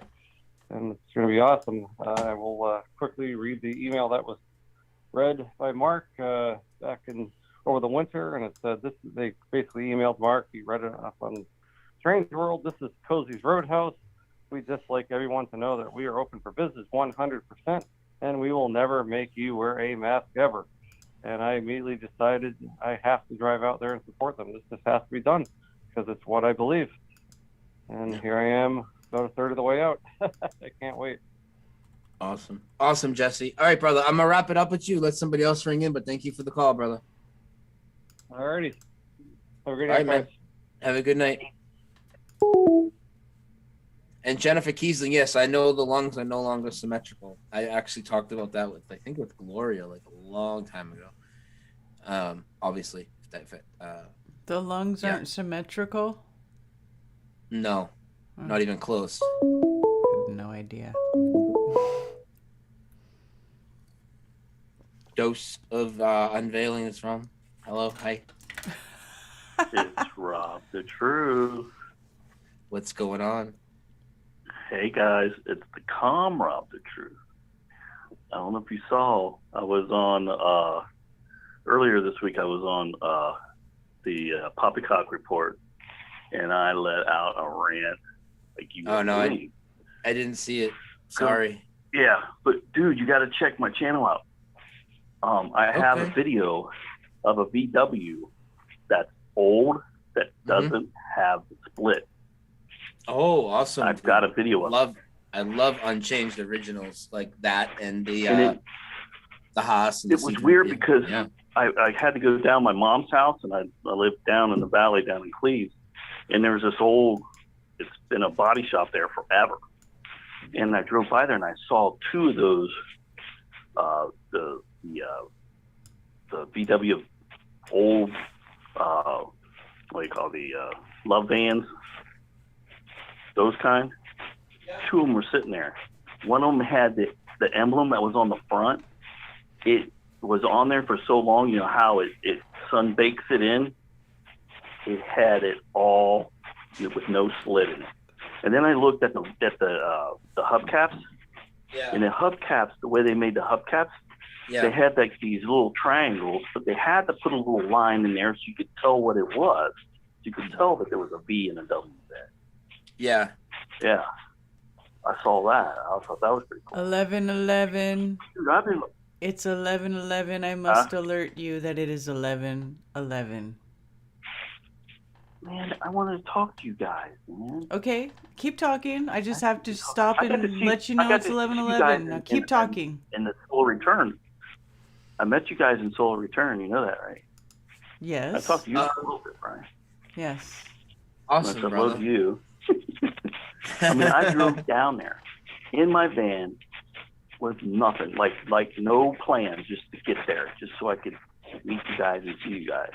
I even spent the night, the first night in my van, and I didn't even care. Fucking good time, man. You had a great time. Are you coming? Yeah. Next Are you going to come to Flattoberfest 2021? Oh, hell yeah. All right. Oh, hell to the yeah. Anybody that doesn't come is fucking. Speaking of, hey, we haven't even talked about that this whole night, and we need to. Flattoberfest 2021, you guys. Yeah. Flattoberfest 2021. Oh. October 23rd and 24th. I'm gonna get everything. I'm gonna be there. Mm-hmm. I'm definitely gonna do that this year because it was awesome. Mm-hmm. This is gonna be a great I've been following for months now with all this shit. And I've been noticing there's a pattern, you know, we all know all this stuff's connected. Mm-hmm. Oh, but like you guys were saying, like with like the aliens, and I mean, they've got so much. If you really look at all the media stuff, which I have been doing, because I want to keep up like on what Elon Musk, like Elon Musk and Bill Gates are going to build a nuclear reactor. Did you see that?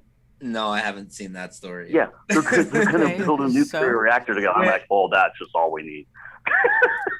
Is it going to be out on the platform in the ocean where he's going to launch his mission from Probably, now, right? And you can watch it like bubble up, and Okay. maybe a rattle run across there. Well, so what's the big deal about them building a nuclear reactor? Because there happens to be a whole lot of nuclear reactors around the country, and there's nuclear reactors on like, ships and in submarines, so who cares?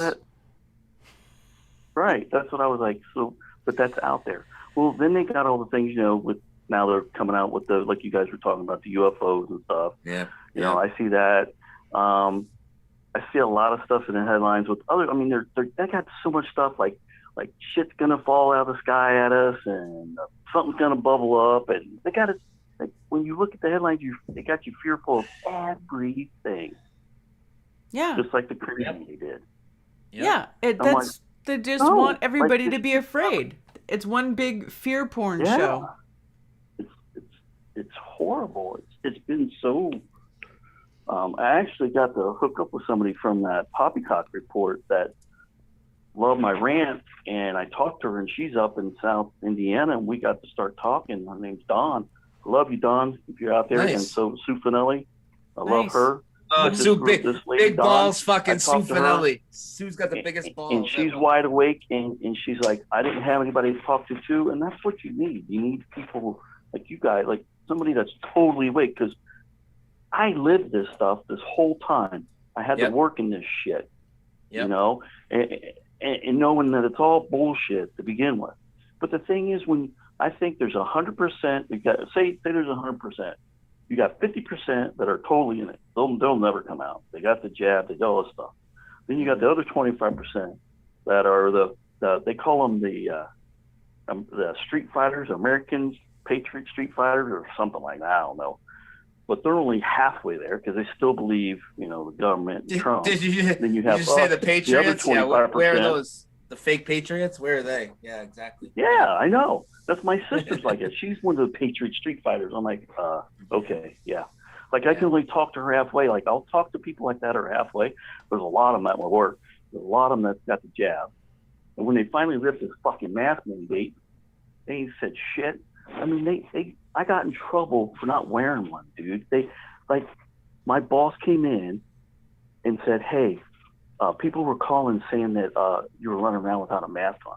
I about fell over in my chair. This was like 10 till 5 before I was going to leave. It was on a Friday. So that was a bad thing, because now I know who those people were, because you should have done it on a Monday. Yeah. Because then I would have known who you are. Yeah. And then she hands me a mask with a note and says, I'm not allowed to leave my area without having something on.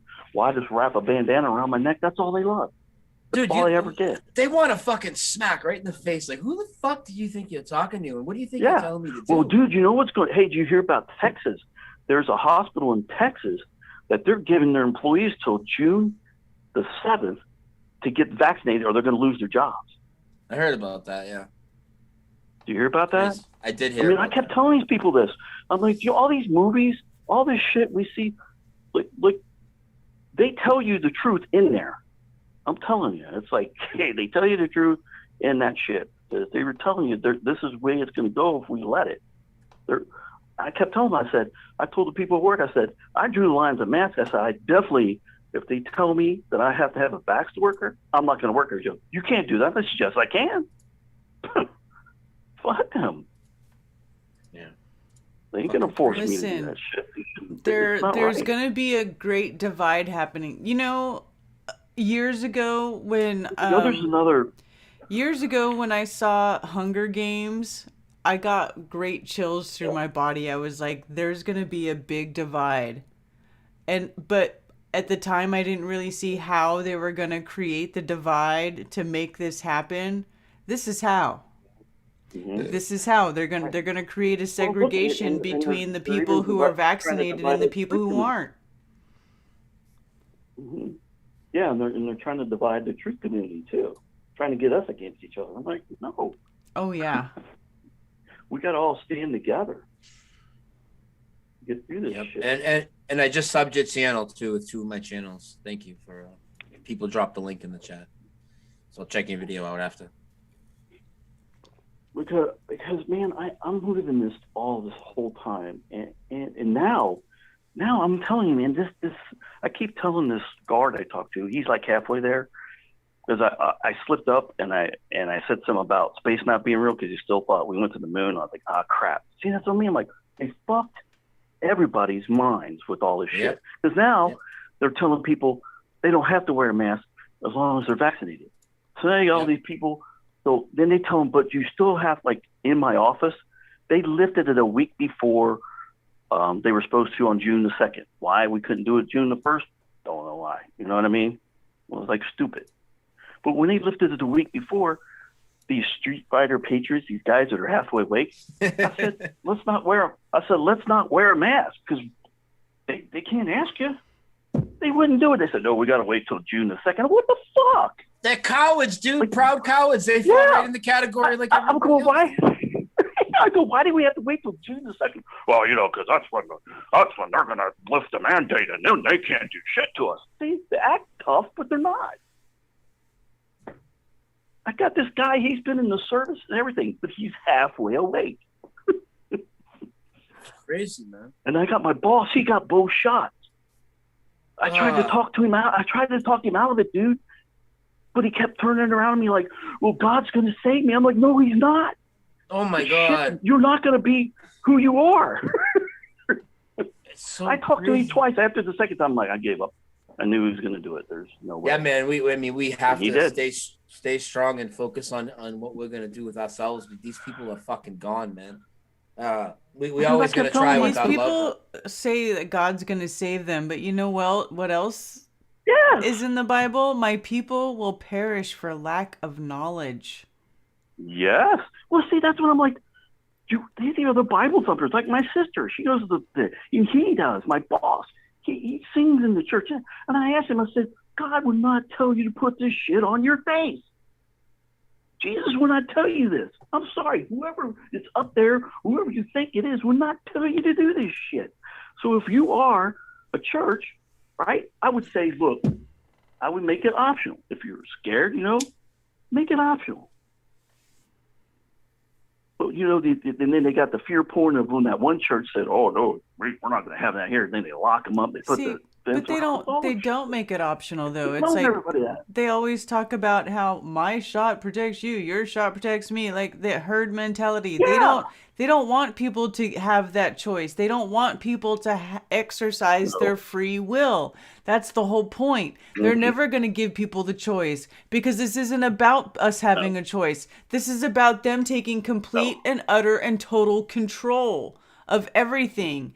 And people, the only way they can do that is if people capitulate and they relinquish that control. And what are we seeing? We're seeing people do that in droves by the millions. Big time. Oh, especially the millennials.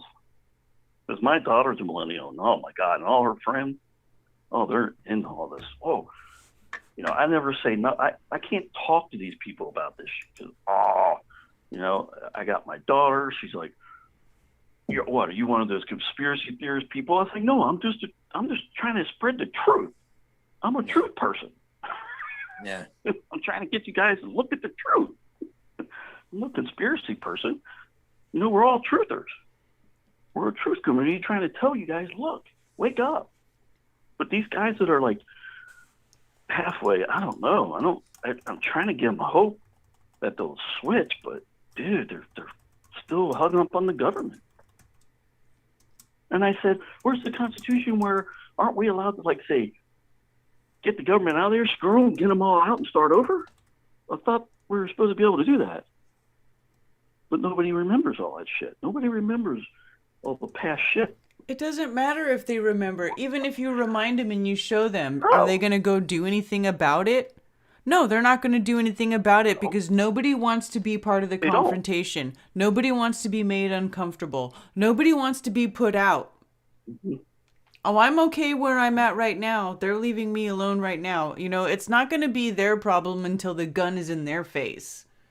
Until they're stuck in a little box somewhere and they're not able to do anything without taking a test or peeing in a fucking cup or spitting in a vial or whatever they have you know to what they're do. doing? This psychological stuff to these people, because now the people who are vaxxed, they're telling them in like our office at that time when they first lifted it, they could not wear the mask there, but in other common areas they had to wear it. So they wear it when they come in the building and they get off the elevator to get on our floor, then they can take it off. So they reversed it all around. I'm like going, you guys are freaking stupid. That's what I want to tell them. You're working with this shit, dude. You can't, it's horrible. It's hard to work with these people. You got none that are awake. You got half that are awake. You got or 25% are awake, and the other 25%. I see these people, and like you said, you look out. I'm like, I come down off the elevator, and there's a bunch of guys standing there without masks. I said, ain't this beautiful? This is like normal. And like you said, but those people are probably all vaxxed up. Yeah, man, they're not. It's very hard to tell which ones are who now. Right? So that's what they want, and that's what they want too. So we can get against each other. So now you're not going to be able to tell who's who, and that's what they want. I mean, Songbird, you guys seen that movie yet? I did not see it. No, I never watched it. You got to see that.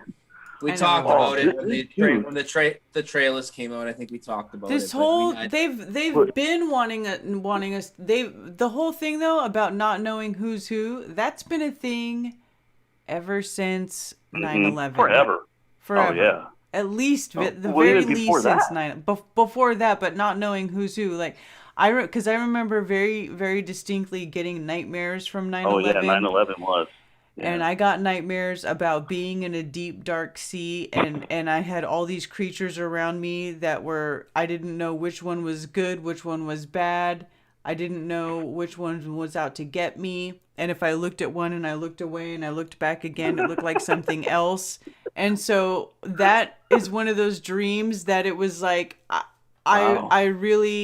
I remember that to this day, and it told me very clearly that is exactly what they want. They want you to be afraid of everything. They want you to not be able to identify an enemy, so you're scared of everything. They want you to question yourself, question what you see, everything. That's what it's all about. Mm-hmm.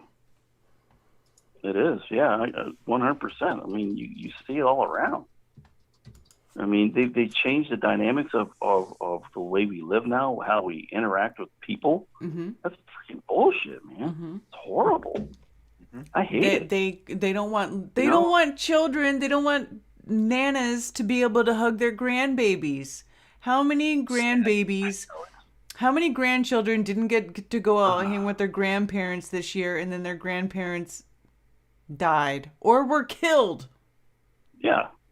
By the restrictions and by the bullshit rules that were imposed upon the masses because of a fake virus that does not exist. Yep. It doesn't fucking exist. This is why they don't want you to say it. I even got a fucking email from YouTube that said, oh, you're not even allowed to question the existence. You can't even question the existence. You can't do anything. Yeah. You can't talk about it. You can't question it. You can't criticize it. You can't wonder about it. You can't say what you feel about it. You can't do a goddamn motherfucking thing. The joke. And fuck them. Fuck them. Fuck them is right. And fuck this shit, dude. I'm so tired of it. Well, and you guys know not to get into crypto shit either, right? Because that's not a tangible thing. It's run by them. What are you talking about? You know there's another I hold crypto. I hold crypto. I hold crypto. I hold crypto. But you know what? But you know what? I All don't. I gotta do is listen. Shh. I'm just afraid of that. I'm not gonna get into arguments about people about crypto. Like, if you want to get into crypto, then get into crypto. If you don't want to get into it, then don't get into it. With the internet, but listen, nobody is gonna tell me that fiat fucking petrol bullshit dollars are okay and crypto isn't, because it's the same fucking thing. It's two sides of the coin. They are. That's what I said. That's what I'm agreeing with. But you started out by saying you're not getting into crypto, are you? He said this physical money is not going to be here either in my lifetime or yours. He told me this before he died, before all this shit happened. He said he was an avid coin collector. He said, dude, I don't know if it's going to be my lifetime or yours, but you're not going to have physical money anymore. It's not going to be worth the hoot. They don't want you to, and it doesn't matter. Listen, even the fiat dollar was being made digital more than tangible because 15 years ago, I was carrying an ATM card and I hardly ever had cash. Right. Mm-hmm. Right. But hey, Rob, we're up at like 20 minutes. I'm going to have to let you go in a minute. And that's fine. In, okay? That's cool. This is great, guys. I enjoy. Right on. No, I'm just saying that I've been noticing the internet, like when people are doing stuff, like they're going to do something with the internet because they've been messing with it because people have been losing stuff. I've been having a hard time getting, just watching something and it would just slow down or it'll get choppy. Even you guys got choppy on the beginning of your show. It was like you kind of like glitched. So I was like, I don't know. I just feel like because they're always putting stuff out there about it, and like they're always doing sketchy shit. It's all ground based. They think there's freaking satellites up there. I'm like, duh. If I got a dead spot on a flat level area, then there's no satellite up there. Yeah. That means there's no tower. There's nothing in that little section for me to pick up. Because then I lose it. Then next thing you know, it comes right back up. Yep. Like people don't realize that's common sense, and nobody has it anymore. Karen and Brian, they all lost it. Like Trump said, a dark spell was casted last year over the whole world. I believe it. Like you guys say, this is a spiritual thing. Everything's changing. Like if people that wake up like us, we're gonna see what's going on around us. Yep. But hey, Rob, we gotta figure out how we're gonna navigate through it, right? Yep. That's right. Yep. But I'll let you guys go. Thanks for talking. You guys are great. All right, brother. We're the best. All right, I man. love you Good guys. call. Talk to you soon, okay? I'll see you. All right, bye. All right. Next call, 978-435. We are the best. Well, dude, we are the fucking best. Not just the best, the fucking best. You're not going to turn your camera on, Brian? I might have to be on camera by myself. All right, hold on. Hi. Hi. Oh, look at this fucking Nana killer. Speaking of Nana killers. Hey, how y'all doing? Brian, I really need to have a talk with you and Karen. As you know, I'm a Nana killer. You don't sound long hauler. And damn it, Brian, I've also got diabetes. Diabetes. Diabetes. You have diabetes. I got diabetes. I got diabetes, jam. I got COVID. I had people, that son of a bitch was on TV telling you about it, damn it. I got COVID in my colon and I got diabetes. Thank you for supporting me, Brian. I appreciate it. But actually, I want to bring up two things to you, and one of them is truly on the diabetes. And I started saying this about 10 years ago to people. I got diabetes when I was 6 years old, was when my mother and father were going through a divorce. I've been noticing, at least the past 10 years, that every time I get sick, I'm under high periods of stress in my life, where stuff is dragging me down mentally, which I believe is what causes a lot of the illness. Yeah, is the fear. Of course that is. Yes. Yeah. Absolutely. Yes. Everything stems from an energetic distortion. But also, you have type 1 diabetes, right? Correct. Okay. That one, I think, is also tied to vaccines somehow, though. I would agree with you on that, because my stepdad actually gave me last year, I do believe it was. He goes, "You're not going to believe what I found," because I was talking to him about, I wish I could get my hands on my vaccine records when I was a child. And he pulled it out. He brought it over, probably last year, and said, "You're not going to believe what I found cleaning out some stuff of your mother's." Mm-hmm. And because she just passed away not too long ago. And he goes, "She held on to your vaccine record since you were a kid." And I looked back at it about 4 or 5 months prior to me coming down with diabetes, I had gotten vaccination. You had what now?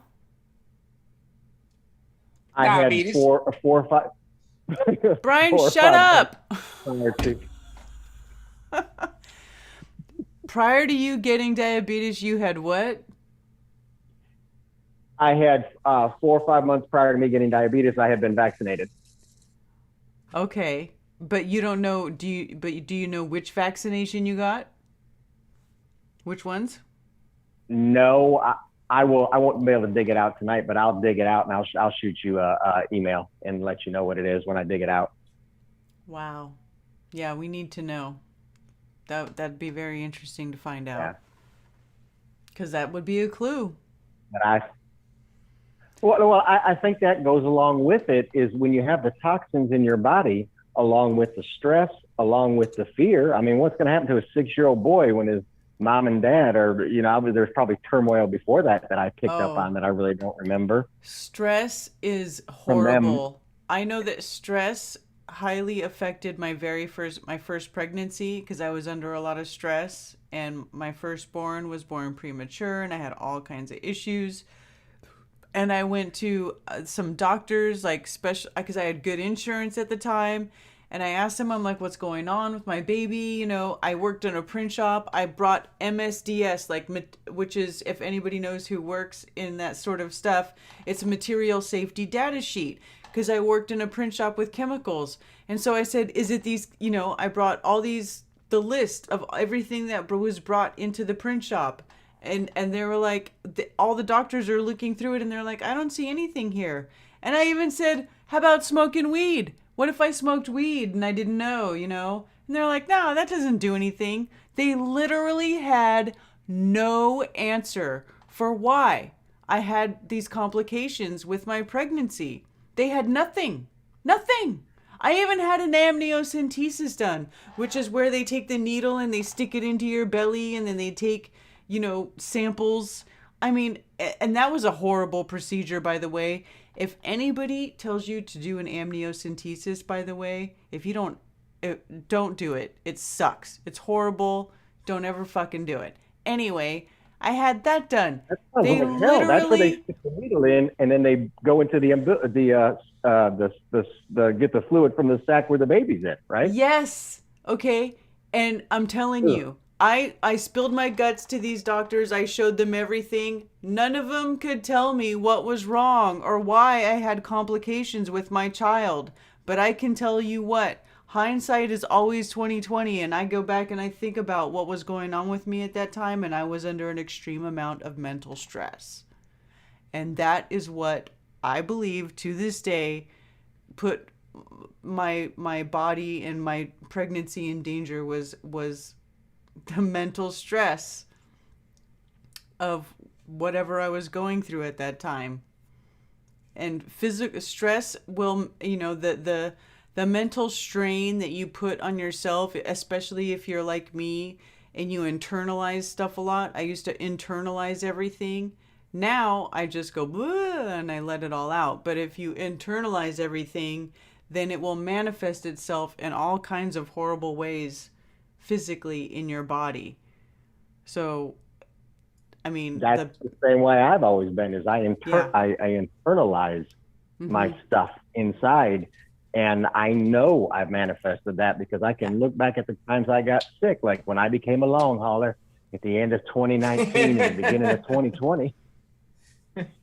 I was put into the hospital, and I look back at it, and it was stress, and what fixed it was antibiotics because the stress had got my body to a state where it wasn't balanced, and it could make that toxins in my body that made me sick. And that's why the antibiotics got into me and fixed it. Because I know the doctor didn't know. It was just this thing. He goes, well, screw it. I'll just give you an IV with a potent ass antibiotics and send you to the pharmacy to pick up the Z-Pack and another set of antibiotics. Wow. But if I had gotten that after March 11th, I would have been classified as COVID, and they probably would have tried to stick me in a damn breathing machine and would have killed me. Yeah. Oh, God. Because, yeah, I was bad. I could barely breathe. My son is the one that had to take me to the doctor because, you know, I'm a man and, you know, you could be body parts falling off. No, I'm fine. It's just a flesh wound. Yeah. But, you know, he's the one that forced me to go to the hospital. But I look back at it. I was under stress. I had just changed job. Money was friggin' tight as hell. I'm sitting there going there for a month and a half going, how the hell am I going to pay the mortgage this month? How am I going to pay the next bill? And then being right around the winter time too, you throw in the fact of the less sun and you get less of the sun's nutritional radiation that time of year, which is why illness pops up more in the winter time. The lack of vitamin D. You can take vitamin D supplements. They're fantastic, but there is nothing replacing getting out in the sun and absorbing it through the sun. That's true. And who hasn't been outside in a warm, sunny day and just stood underneath the sun and just gone, oh my God, and you can feel the energy coming into you from it. Oh, especially if you sun gaze. I don't know if you sun gaze, but sun gazing really, really, that really charges you up. I mean, if I sun gaze, I don't have to even eat very much, you know, on days that I sun gaze. Yeah, I learned that from you on the sun gaze, and I'm like, she's got to be crazy. You can't look at the sun. And then you got into talking how you do it, the times you do it, and I was like, alrighty, I'll try it. But if I go blind, I'm going to call Karen and yell at her. And I tried it. I'm like, wait a minute. Because, you know, they always told you when you're a kid, you can't look at the sun ever. You can never look at the sun. If you look at the sun for longer than a second, you'll go blind. Right. At least that's what they told me when I was a kid. Yeah. Yeah. Don't ever observe an eclipse. Especially not the eclipse. Especially not the eclipse.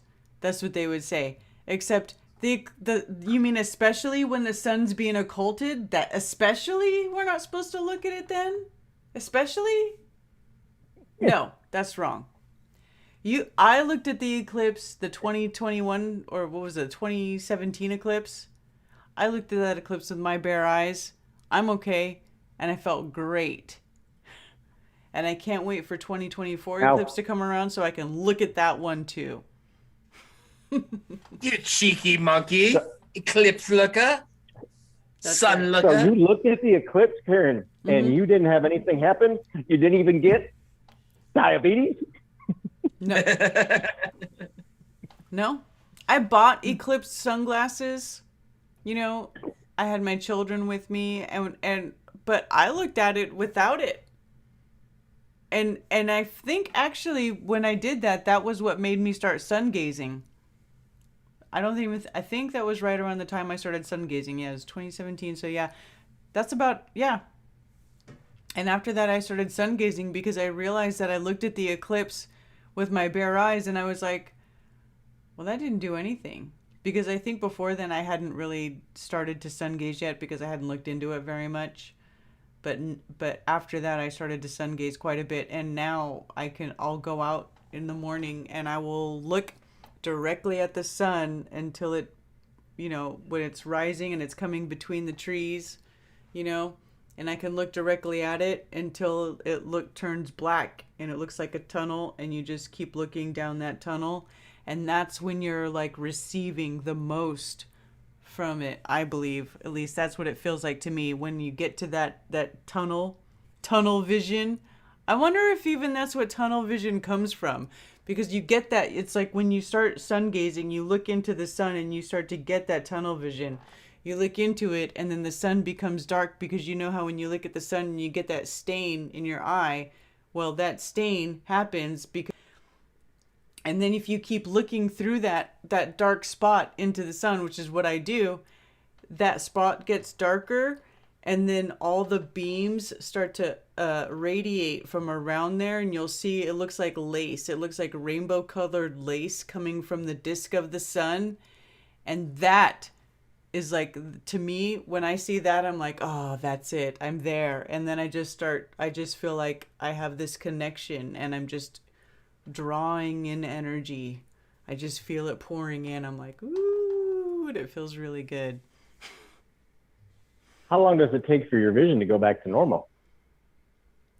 Just a few minutes. Actually, after you look at the sun for a while and it turns dark, then once you look away, I can see, but that spot where that dark spot is, it's almost like looking through a polarized filter. So you can see everything and the detail is clear, but the colors are different. Just like if you had a filter, right? Like some sort of polarized filter that changed the color. That's what it looks like in that dark spot. And then after a while, it just fades away and it's fine. And my vision's fine. And I could even prove to you that I don't have corrective lenses on my current driver's license. I have my old license that says corrective lenses needed. And then I have my new license, the last one I got, that says that doesn't have that restriction on it anymore. And you credit that to the sun gazing? I don't know what else it could be. I mean, okay, I did a bunch of other stuff, right? Like I changed my diet, I do supplements. You know, I can't say that I don't do anything else besides sun gazing. But I've heard a lot of other people say that that's improved their vision. And I can say that I do feel physically different. And I do feel benefits, like immediate benefits, when I'm actively sun gazing. You also pay attention and know your body, so you kind of have an idea where if that's helping more than some other people. Yeah. Yeah. Now, I would have to say that I could see that the sun would be helping your vision, because I can guarantee you that the reason a lot of people have vision problems, especially when they get older, even at a younger age now, is from staring at screens the majority of the time. Because they've already come out and said how damaging the blue light is from these screens that we stare into all the time for work. Yep. But Brian, I wanted to bring up a Mandela thing to you. Perfect. I can't remember if it was, remember they redid the Twilight Zone or a show similar to that, like the late 80s, early 90s?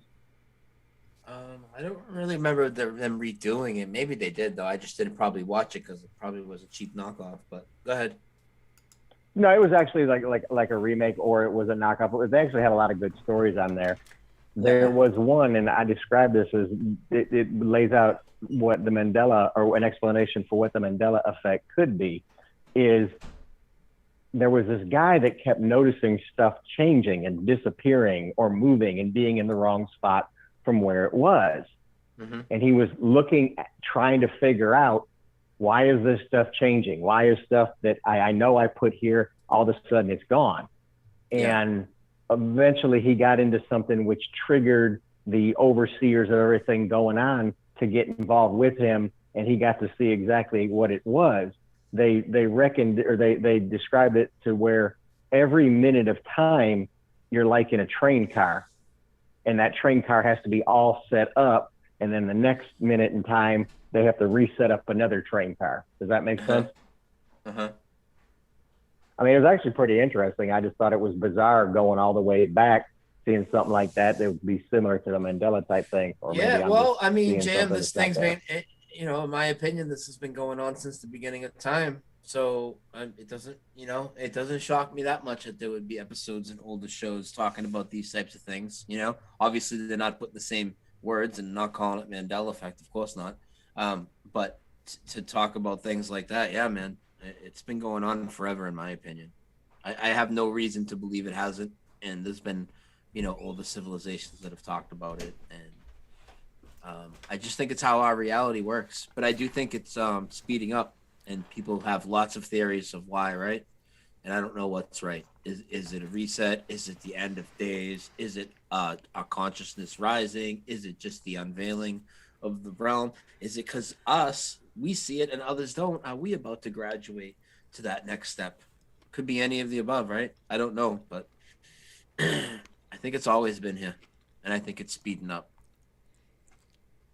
Oh, it's definitely speeding up. I see some of the stuff you put up and other people put up. I'm like, when the hell did this change? When did that change? This stuff's got to quit changing. It's driving me insane. Yeah. And I think, Karen, you're spot on the fact that there's a great separation coming.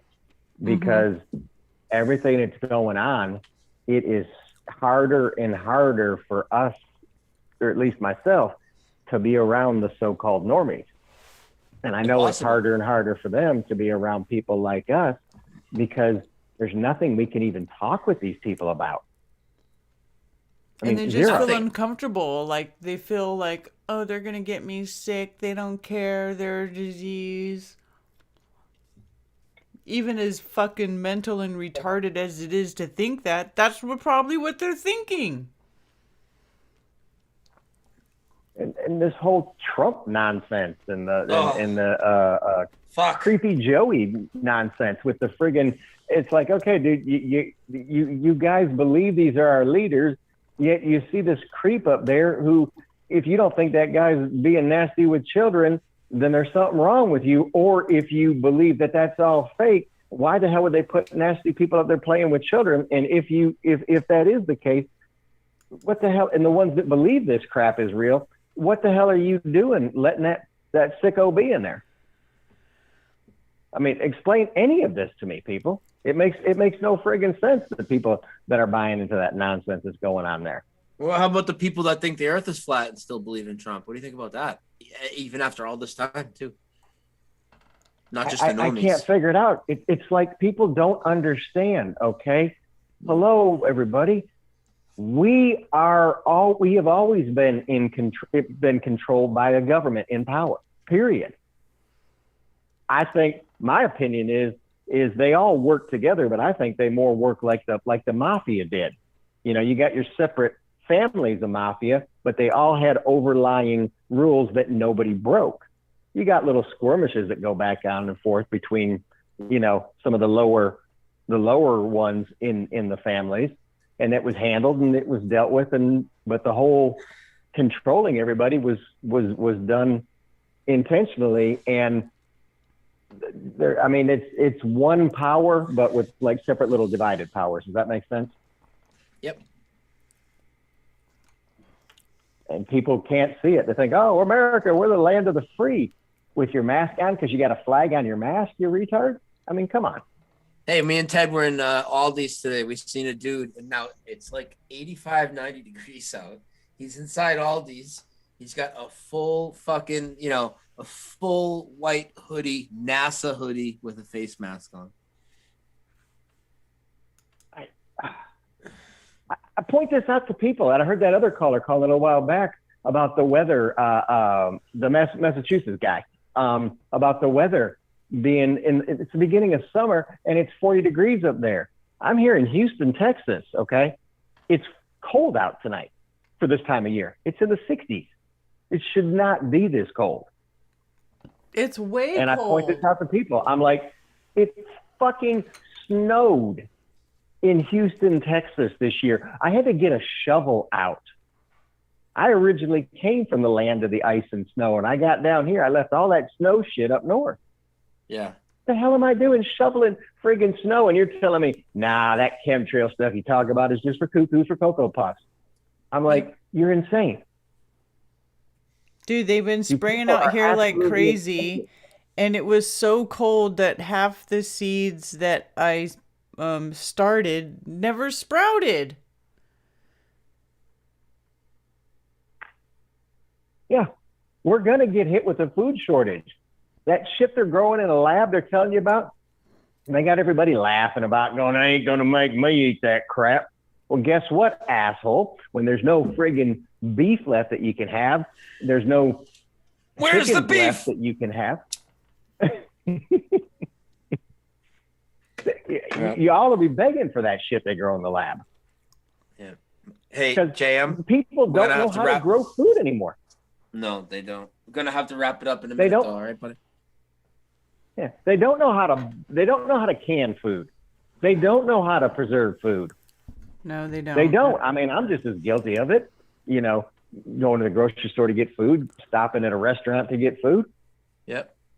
But they've got us to the point of, what are you going to do? The majority of people are going to get sucked into the beast system because they don't know anything better. They don't know any other way. I can't grow my own food. I can't have my own animals. Well, that's what we got to start doing more of, and get more people to understand, hey, look, if everybody just had a small little garden in their friggin' backyard, you'd have more fruits and vegetables than everybody on the block could eat. Yeah. People don't understand that. And it doesn't take a whole lot. A little bit of, I mean, for a small little garden in your backyard, how much work does that take? A little bit to get it started. You got to go out periodically and weed the thing, make sure it's getting water. It ain't that hard. It's really not that hard for a small garden. Of course, the bigger it is, the more work it is. But if you just want to do a few things, if you want to grow a few tomatoes in some pots, or peppers, you could do that, and it's very easy. You know, and even if it's just a little supplemental thing, it's a beginning, and it can help you get motivated to start growing more food for yourself. I mean, that's the only way we're going to be able to do this. And I think a lot of the stuff they did with these cities, letting these so-called nonsense groups, I don't want to start mentioning names or alphabet names on here and cause any problems with ScrewTube, but I think the reason they did that was to get people going, see, people can't get together without the authority standing over them with a boot. Got to have that authority in there with the boot to keep the stuff going. Yeah. And I think that's why they do that. They had that one where they had the so-called hippies that were going in there that were going to plant their gardens and do all that other stuff. And then, of course, the other clan comes over and starts destroying everything. You know, it's like they're trying to show you people, they're trying to shut down anybody from getting separated and going, no, screw this. We're going to go get with our own kind and get our own piece of property. Yep. But hey, JM, I got to wrap it up with you. It's 25 minutes. I got to let some other people ring in, but thank you for the call, brother. Hey, thank you too. And Karen, thank you so much. I'm really looking forward to this Flattoberfest coming up. And I actually got a friend and a client. I think her and her husband are going to go as well. And I finally broke the news to her the other day. I was like, well, you know, there's going to be a lot of people there talking about some interesting things. And I said, I'll be 100% honest. It's going to be a lot of flat earth people there. And she went, cool. I wanted to find out more about that. I'm into things like that. I'm like, cool. Right on. Sweet. Love you guys. Brother. Thanks. I'll talk to you soon. Bye. Thanks, JM. All right. Next call. Oh, look at this guy. He's quick. Mr. Quick on the trigger. Calling in. Time. You timed the delay perfect. So as he hung up, you called in right then. You got it down. You're a YouTube troll professional. Hell yeah. Is this Dose of This Realm? This is Dose of This Realm, man. Doozled hotline. Go fuck yourself edition. Oh my God, I love you. I love you, Brian. I love you, Karen. Oh man, great time tonight. Thank you so much. And I gotta say, Brian, I really wish I could hug you right now, because like so many things you have been, wow, just so pivotal in just my thought process, and it's so huge. This whole thing about, you know, that, like you said, the emails. As soon as I saw the email thing, I'm like, oh fuck, here we go. That just perpetuates the whole lie. Exactly. I'm gonna say real because of this, and you called it right out. I mean, like, so frustrating. I feel bad for some of my close friends that are still smoking opium and thinking about Trump, and I know it's fear. Not, you know, based, at least I don't think it's based in like, you know, a man. I mean, somebody's going to beat this guy's ass. I think it's fear of their family, their children. What does this future hold for us? You know, I'm, it's very fucking crazy right now. You guys are so on the money. We need to get our shit together. You know, why do we live in cities? Why is it so enticing to live in cities? You can't fucking do anything. You live there, you are dependent on whoever brings you shit. Get the fuck out of there. Yeah. I know it sucks, but, you know, at first to live by yourself and your neighbor's a mile away, but move to fucking Oklahoma. Go live by Brian Burton. You know what? Your neighbor that's a mile away is cool as fuck. And your neighbor will be like, hey man, you need anything? you come over here. I got you. Yeah. I got you. Hell yeah. Same here. Same here. And that's how I feel about any of my out of neighbors here. If any of them came to me and I was able to help them, I would help them. And I know enough of them to know that they are the same way. We got each other's back out here, man. It's not all cutthroat like it is in the city where there's so many people.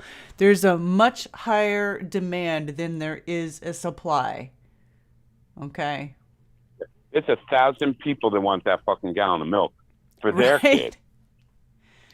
Right. Fuck. Get out of there. Get out of there. Get out of there. I want out of this state so bad, man. So bad. I'm trying. Zulu, with the exception of a fucking demonic rooster, everybody around here is fucking cool as fuck, you know? Hell yeah. And I could deal with the rooster. I got a rooster next door. He don't bother me. He's like, whatever. Gets all loud and stuff. I just listen. Whatever. Nugget ain't got nothing we can't handle. Right. That's what I'm saying. He almost fucked you up the other morning again. You said he stepped to you again like 2 days ago. Ken. He did, but I'm still here and I'm not injured. He did. Right? You didn't lose a limb. Yeah. And I kicked his ass. I kicked his ass and I'll kick his ass again if I have to. That's a hell of a rooster. Oh man. One morning, Zulu. One morning, I go downstairs and the fucking rooster's on the porch. Karen grabs a Nerf gun, chases him outside, starts blasting him with fucking Nerf dots.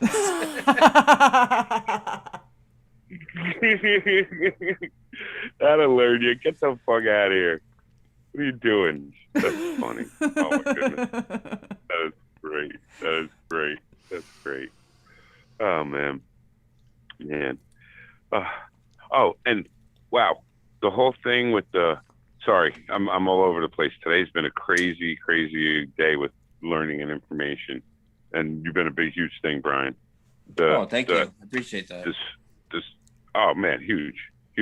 King Tut, fuck you guys. There was never a fucking dead chicken on his head. Give me a break. Wow. Yeah. You blew my mind. I didn't know that was a thing. I was like, what? And this whole Project Bluebeam, I have not, honestly, a few months prior to today, I don't know that I would have felt as much agreement with you, but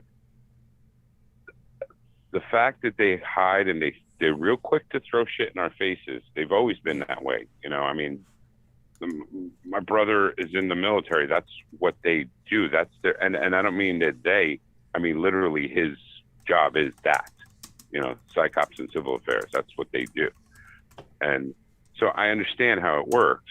And that is such a big thing because we lose sight of our discernment. We get, you know, unfortunately, you get a contact high from opium, you know, it happens. And you got to remember and stay focused and understand what they're doing to us on a consistent 24/7 basis. It's never let up.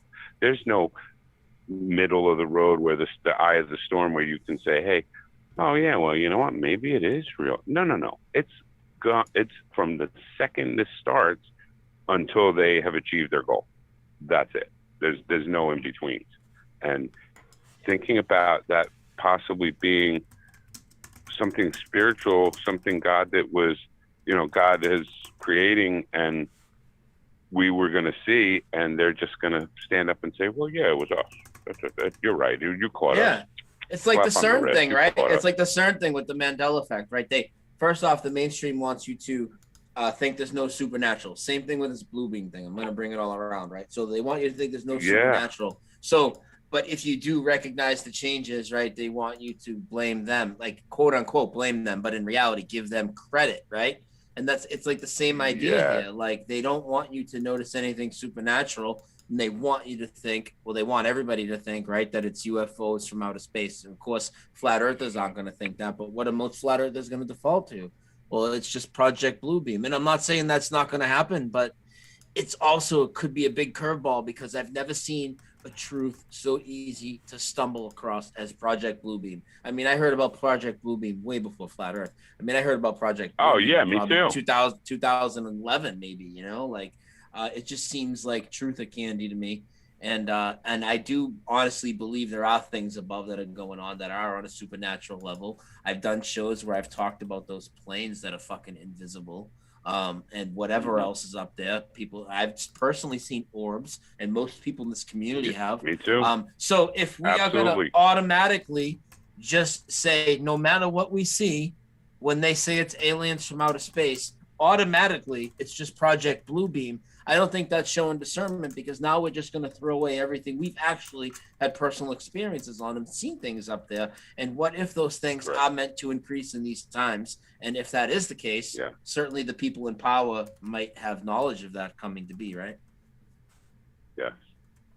And something that you said to me that has been, just because this is this type of show, a kick in the nuts, is that you said that, so miracles only happened thousands of years ago, and supernatural things only happened thousands of years ago, and now what? It can't happen because we have technology or something? What? I mean, it was just such a slap in the face that's a lot of the understanding. I mean, I didn't think that way because I didn't think any of that was real until Flat Earth, cracked that shell and, definitely confirmed to me, because I always felt inside that we were created. We're too complex. A human body, I mean, a woman creates life within her, and the symmetry, and come on, random, really impossible. I can't see that. And it's just been progressing all this time. And now I don't know. I just want to say thank you, Brian, man. You're freaking awesome. Karen, you're freaking awesome. Love you, Zulu. I'm sorry, I'm all over the place because it's been so much, and it's been good. Good knowledge. It's a little overwhelming in the sense that, like, wow, it is not that real. We've been doing this. A lot of us have been doing this for a few years. Some of us many years, but a lot of us in this community, at least, like, a lot of us have known each other for 2, 3, 4 years now, whatever it is, right? Maybe longer. But over this last year, we've all come so much closer together. It's been the fucking best year of my life.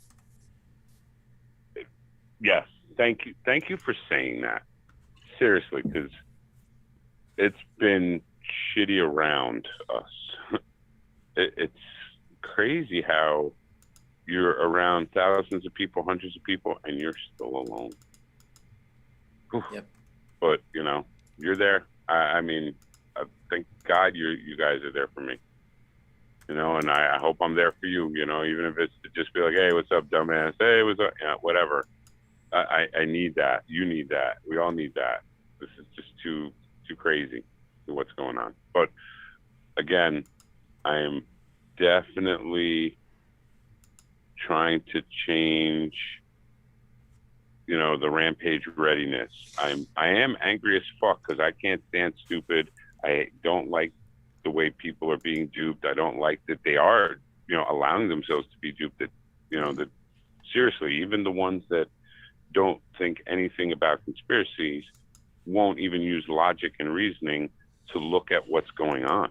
Like they don't want to think about anything. They don't want to think about anything. They don't want to think about anything. Yeah, nothing at all. There's nothing. There's nothing they want to think about. If you challenge them to think about anything, you're some sort of madman. Yes. What are you, crazy? You what? What? You question anything? Who are you? What? It's absurd. How did it's? I mean, it's brilliant how they did it, the system, but it's absurd. These people, and I hate to say these people because I feel terrible in the sense because, I mean, maybe they're not all NPCs and some of them are real people that we love, but it's just so bizarre, so surreal. How? I mean, like I said, this EMT stuff, paramedics have more training than me. I mean, they threw all that shit out the window. Yeah, just speechless about that. But again, the positive, Flattoberfest 2021. I cannot freaking wait. I cannot wait. I'm probably gonna go down Thursday and stay till like Tuesday. Yeah. Because there's no way I'm gonna leave Monday. I'll be shot. Sunday I'm gonna be. Yeah, it's just gonna be great. All in the same place. Yeah. I can't wait, dude. I cannot wait. Yeah. And hey, you know what? After we let you go, we're gonna talk about it for a minute because Karen hasn't really talked about it. So. Oh, okay. I'll shut up then. No, you don't have to shut up. No, it's okay. Yeah. I was just saying because I know. Well, no, I mean, I didn't mean that. I mean, I won't talk about that. Well, we can talk about it now while you're on the phone. I mean, it don't matter. I mean, Karen, is there any updates on ticket sales or hotels or anything? Because people did ask in the chat earlier. It's still the same status. Yeah. Okay. Listen, you guys. I've been playing phone tag with these jerks at the hotels for 3 days. I've seriously been trying to get it set up. I am trying. I'm sorry. I don't know what to say about these people. There's 2 hotels, and I can literally play you 3 messages from each place where they're like, well, I'm sorry we keep playing phone tag. It's so bad. But I am working on it. But I can tell you guys that tickets to Flattoberfest are definitely going to cost more this year because it's a more expensive venue, and I rented it for 2 days, and it's an upgrade from last year. So it is going to be more expensive this year, but it's going to be totally worth it. It'll still won't be as expensive, in my opinion, as the very first Flat Earth International Conference, but it will be close. Right. It's worth every penny. Worth every penny. 2 days.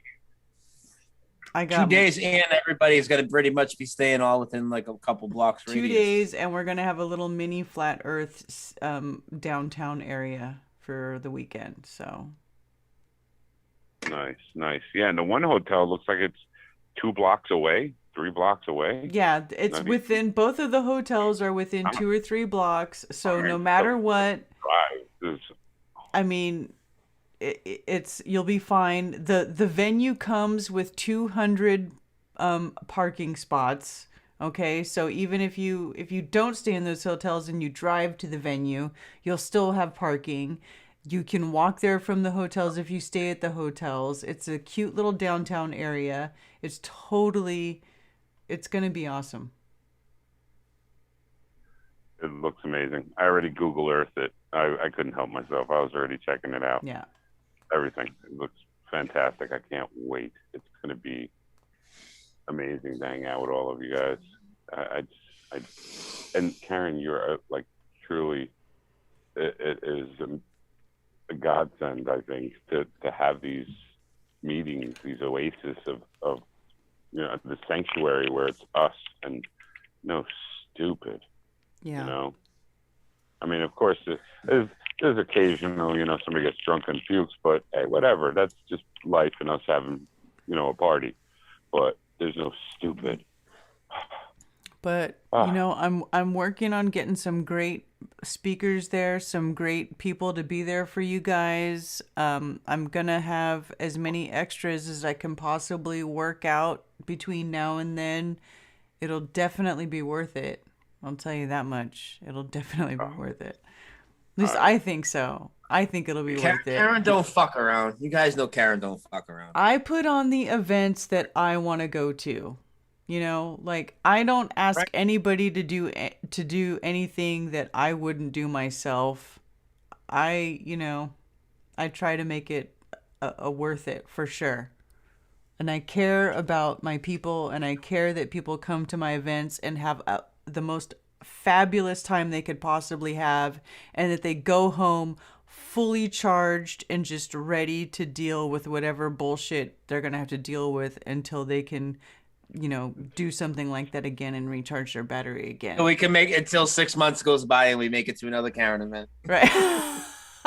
It's totally what it is. I totally need it. I totally need to recharge. And not for nothing, but each event has been better than the last, Karen. Seriously.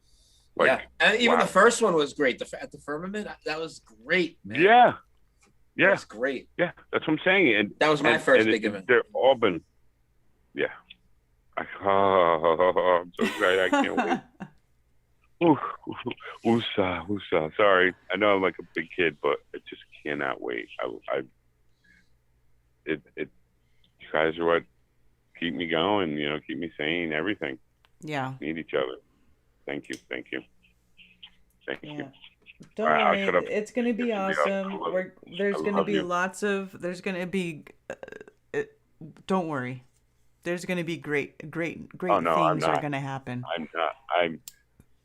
I'm excited, like beyond belief. I really, truly cannot wait for this. Because you guys, I have, I've got people that message me in the background. They're like, oh, I would have been there if I'd have known. So-and-so didn't tell me. So-and-so didn't tell me. And these are, people that don't usually come to these things, but who have been wanting to for a while.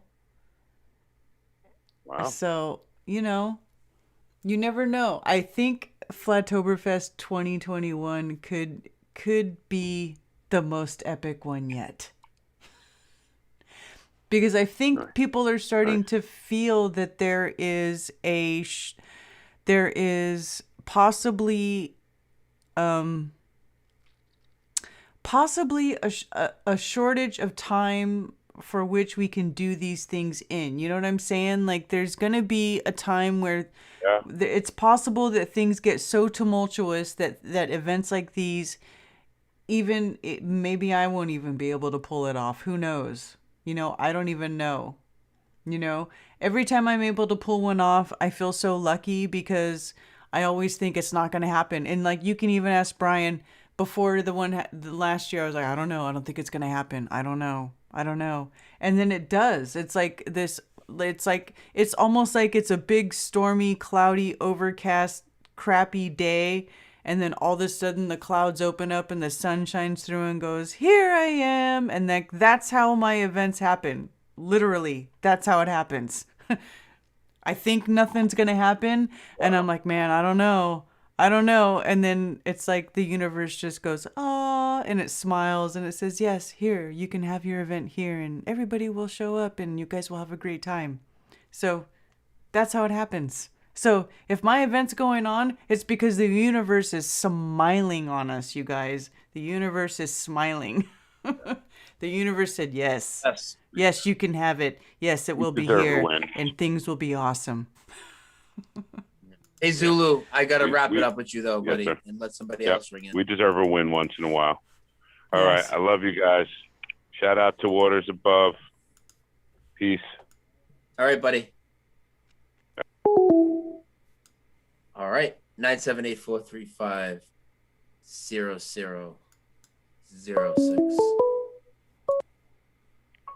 Yo. Yo, listening in. What's up? Hi, Brian. Hi, Karen. Hi. Hello, Hugh. Hello, Hugh TV. Hello. Hey, Flattoberfest is going to be off the hook. It's going to be really good. And I'm so excited. I feel it's going to at least double from last year. Well, it can't. This is more capacity. It literally can't double. It doesn't matter. People will hang out outside. People will come out outside. He's not accepting that answer, Karen. You got to face it. Right? I mean, it doesn't matter how many people are going to be allowed in. It doesn't matter. But I'm really excited, and I think it's going to be the one where like everything's going to go like really good, and everyone's going to have a lot of fun. And it's going to be like still small and intimate enough before it blows up and gets big. So this is my first one, so I'm really excited. You guys have been doing this for a few years now, so maybe you guys have lost the initial feeling of it being your first one, meeting people. But I think for a lot of us, it's going to be that first no. run. Because every time I meet people and put faces to names that I've never been able to do, and it's wicked cool every time. Yeah, it's. I think it'll be good for all of us, and really excited. I think it's gonna go really well. I think there's gonna be a lot of energy behind it, a lot of positive energy, and when you collaborate with the same type of frequency and energy, it just becomes stronger and stronger, right? So, and then you can feel it. And I think that's why during these events, when you're around like-minded people, you can feel that energy and it radiates. And Karen, you throw the biggest ones, the biggest parties. So I mean, I feel like this is my okay, I'm speculating here, but I can only compare it to we all went to the same high school in a previous life, and we're all part of the same group, and we all were into the same things and truth and talking about certain things, and just even the way we think, it's very unique, right? We have to think a certain way. For, our brain, our cognitive functions have to be very logical, but at the same time realistic and practical. And I guess my point is, I don't know, I think when we can all get together and have that same type of energy and frequency, Star Wars, right? The Death Star, right? When it it shoots that ray of beam, it's concentrated energy, and it can that can have as much energy to blow up planets. So it's kind of the same thing. If you have concentrate a lot of energy, that same frequency, and I don't know, it's called superposition. It's powerful. It's superposition. It's when two complementary or similar frequencies come into contact with each other, and they start to run in sync with each other, and they overlap and they amplify, and that is called superposition. That is why when we all get together, when all of us who are on the same level, who all understand that the earth is not a ball, and that everything that we are being told is a lie, and that we are divine beings, and we all have a divine spark, and we all get together in the same room, and we all get fucking high off each other's energy, and you're buzzing, and you even for a week afterwards, you're oh my God, it was so amazing. And you're going a mile in a minute. That is superposition. That's why shit is awesome when we get together. That's why they don't want us to get together. That's why they want us 6 feet apart. That's why they want everybody staying away from each other and afraid of each other. Because if you get together and you realize that your energies get together and amplify, and you feed off of each other and lift each other up, well, then that is their downfall. That's what they don't want. Right? Exactly.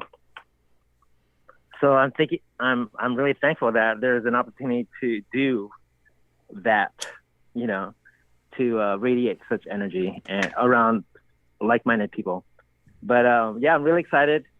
I think it's gonna, it'll be big this year, and there's a lot of energy behind it. People are already talking about it. People just want to get together, we all feel alone in our own cities. There's other conferences. There's other conferences for people who are anti-establishment. There's the Red Pill Expo. There's there is the Question Everything conference. Okay, there's other things going on. Okay, but there's nothing else going on that is based off of geocentrism, that is based off of the knowing, that the fundamental knowing that we don't live on a ball in space. All these other conferences, all these other people, they're they have good information. I'm not saying they don't have anything to offer, but they are not coming from the core place of truth. They are not coming from the source of truth. In my opinion, this is my personal opinion. If you don't know where you live, if you don't know the basic fact that we don't live on a ball in space, that they have lied to us about everything, including our place in the universe, then you will never, never, never, never, ever, ever, ever ride the true truth frequency. You know what I mean? You will never get on that true truth frequency because it will always have a little bit of a trace of a lie inside of it. And then it will never truly ring in that spirit of truth. So for me, the everything has to come from the foundation of where we are in this universe, that we live in a creation. We live in a flat, the earth is flat. What goes on around that, we don't know. Space is fake. We don't live on a heliocentric ball. All of that fucking shit is bullshit. There is a creator. You know, no man is supposed to be above another. There is no man above us but the creator. And that is the basic truth where everything has to come from. Otherwise, what's the fucking point? What's the fucking point?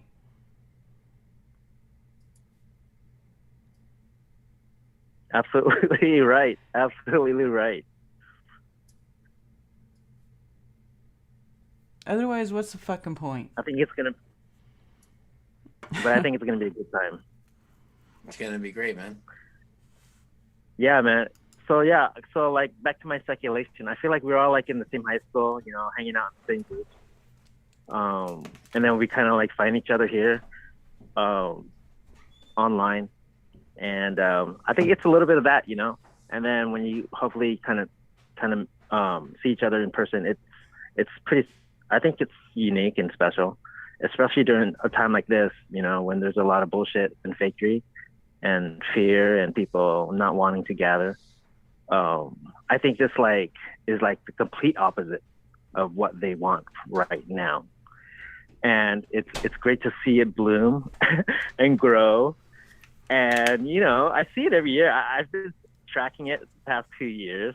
How you've been doing Flattoberfest, and I see the rhythm of it. You know, at first, you know, before it starts, Karen gets a little quiet. She, you could tell she's doing a lot of work. And she's busy, but then during it, it's like she's running around doing everything and trying to enjoy it for what it is. And then afterwards, you know, she needs to have that time to rest and recover. But in the end, like, she really loves it, and everyone really loves it, and everyone gives really positive feedback. And that's what I've noticed, and the pattern that I see. So I don't see why it would change. And like even Brian, you know, tracking on the videos and making it live and making it fun for viewers who cannot go to kind of like see, you know, what is going a little bit. And it's over video. It says a lot versus just being like having pictures, you know. So then you interview the people, and I think that's great. So I'm gonna do the interviews again too if we end up getting a cameraman, right, Karen? We'll be doing interviews. Maybe we should have the same guy come back and do it. I think he did a great job. Yeah, he's easy to work with. Just get him. Yeah, it helps Brian to have someone hold the camera. Yeah. Well, this guy, I mean, follow you. That's all he did was hold the camera and record stuff, and he did a great job. I think he did a great job. Yeah. And I'll be better with the microphone. Viewers, you know? I've never had to use that type of microphone where you have to go back. You just got to remember, you got to be like fucking Bob Barker, and you got to talk into it, and then let the other person talk into it, and I just never did it in my life ever. So I know better. I know, but you did good though, even though it was your first time. You still did a good job. Yeah, Brian, you're like the man to do this job because you're so social. And I'm telling you, man, when they said to me, we need somebody to go around, I was like, where's Brian Staveley? I didn't even consider anybody else for it at all. Yeah, Brian can get around. But that gives him energy, and I think that's a great way how he can get involved. And it really blesses everybody. But yes, back to Flattoberfest. I'm really excited. It's going to be small enough where it's still intimate, but still like big. But then it's going to blow up. So it's like, you know, I might as well get into it right now. You know. Get into it. You might show up. Yeah, like show up because I've been tracking it for a while. Yeah, you, Tommy, and Sailing Fan Man, you three motherfuckers better be there, or you're gonna hear a lot of shit. I know. Sue Finelli has one on us. Dude, Sue has a lot on you guys. Sue's the best. I know. You guys Steffi P hasn't come out yet. Oh, definitely. Oh, she better come. Okay. Steffi P. But I think it's gonna be fun. You're eating Sue Finelli's dust right now, honestly.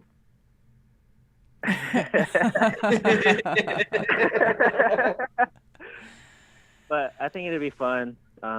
It's all about the people. I think this is Flattoberfest. Really, what makes it Flattoberfest and special and unique is the community and the people that it brings. It brings a certain type of person.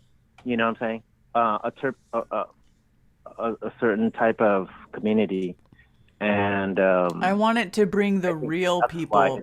I'll tell you what I want. This is always my intention with my events is I want it to bring the real people, the honest, genuine, real people who really give a shit about this world and about this realm and about what's going on to our fellow human beings and who want to make this world a better place. That is the type of people that I want to bring. That's the type of people who I want at my events. That's the type of people I want around me on a daily basis. I want people who give a shit about truth, who give a shit about making things better, who give a shit about ascending, who give a shit about the rise of consciousness.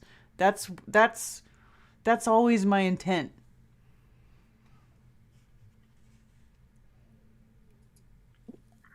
And I think a lot of people want that right now too. So, yeah, I won't stay on much longer. Hey, Brian, how's the C3PO collector's item figurine? Oh, dude, I've pulled it out several times on live streams. It's coming in very handy. I love it, and I'm leaving it in the box. It's in the box. It's a really nice collector's edition, huh? Oh, I love it, dude. Thank you so much. I love the unchanged originals that shouldn't exist at all. You know, not a parody, not a spoof that people can say, explain this all gold C3PO, explain the package of Haas avocados that's sitting in my bag. You know, you guys, I have crazy ideas to do at my events. Can I throw some at you right now since we're all here right now? Just the 200 of us. You absolutely can. You absolutely can. Yeah, I like ideas. Yeah. Hey, Hugh, I'm gonna close the phones though. I'm gonna let you go while Karen does her ideas, and then we're gonna hit a quick break after that. Okay. All right. Thanks. All right, brother. So I have ideas. Okay, so check this out. So I have this venue that I booked for Flattoberfest 2021, and I'll be honest with you guys, I'm still not 100% sure what I'm gonna do. I still don't know what I'm gonna do with all the time at the event, but check this out. Here's what I'm thinking. Day one, we're going to do presentations, and we're going to have like maybe 4 or 5 people do some talks. Okay, not very many. 4, maybe 5 tops. Okay. And then the next day, we're going to have music. I'm thinking about doing music and social time, like miscellaneous social time, where we still have the event hall. We have everything open. We have cocktails. We have snacks. You can get appetizer. Well, the restaurant will have appetizer menu open, or we could open it for lunch or whatever. I can change it between now and then. But the second day would be completely 100% like social time, exchange of ideas time. Maybe we could have vendors. I'm still not 100% sure, but I want to do something like that. But the other thing I would like to do is I would like to do group meditation time where we all manifest something, where we all where I do a group meditation where everybody visualizes the same thing, like at the very beginning, where we set the intention for the event and for everybody there, and like just sort of like set the tone for the whole event. And I don't know if everybody would be into it, and it would be kind of, you know, some people might, I don't know, who knows. But anyway, that's just my idea. That's one of my ideas. The other idea I have is to do like sound bath type stuff, or sound like a sound symphony or something inside the room where the whole room is just like healing sounds and healing frequencies, and for a certain amount of time, and everybody can walk in and just feel it and just feel the vibrations in the room. And it might be too loud to talk, but that's the point, where you don't really talk. You just walk around and there is no verbal communication. It's all visual communication, eye-to-eye communication, body language communication, or maybe you don't even communicate. You just soak in the healing sounds of the room, where it's all sounds that are attuned to healing frequencies, either 432 or 528 or something like this. That these are the things that I'm thinking about doing. I don't know if I'm going to be able to pull it off for Flattoberfest 21, but this is the type of stuff that I want to do at my events. What do you think about that? Does anybody have any opinion about that? Any input? I think it's fantastic. It sounds fantastic. Can we hit a break, or can I step away from it? I need to hit the fridge and the bathroom. Yeah, let's hit a break for a little bit. Let's do a break. Sure. All right, I have a song ready. You want me to just play it? No screen share? Yeah, sure. You have something. Okay. Guys, we'll be right back in like 5 minutes. Don't go nowhere, and we'll open the phones back up when we come back. Unveiling This Realm, Unveiling This Realm. Brian Staveley and Karen B.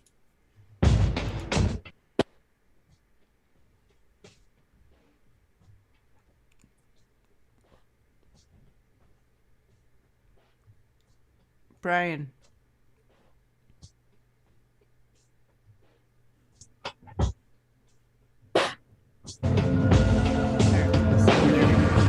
I'm a flat earther, flat earther, flat earther, flat earther, flat earther, flat earther, flat earther. I'm a flat earther, flat earther, flat earther, flat earther, flat earther, flat earther. I'm a flat earther, flat earther, flat earther, flat earther, flat earther, flat earther, flat earther.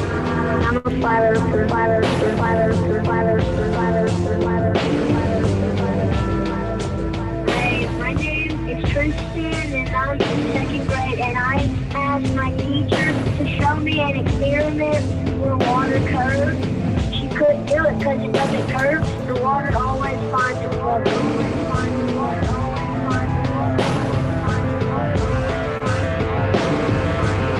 What'd your teacher do? She just didn't talk to me anymore. All she did was walk away. And I was like, what is this about? What? That's okay though. For being so young, you're very, very smart. That's fantastic. Yeah. So keep up the good work, man, and stay flat, okay? Okay, I'm a flat earther.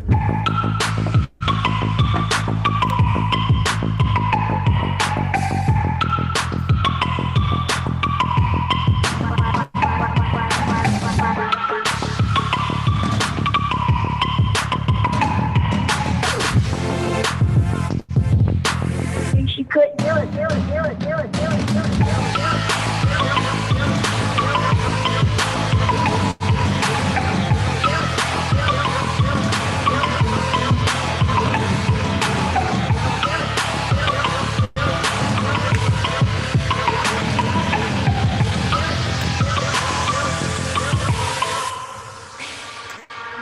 I'm a flat earther, flat earther, flat earther, flat earther, flat earther, flat earther, flat earther.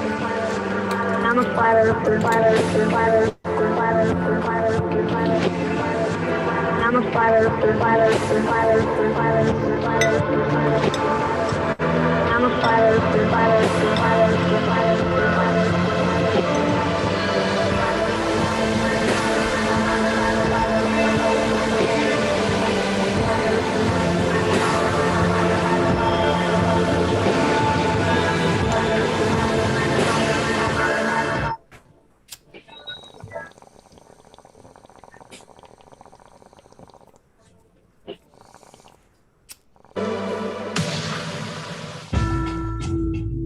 My name is Tristan, and I'm in second grade, and I asked my teacher to show me an experiment where water curves. She couldn't do it because it doesn't curve. The water always finds its water.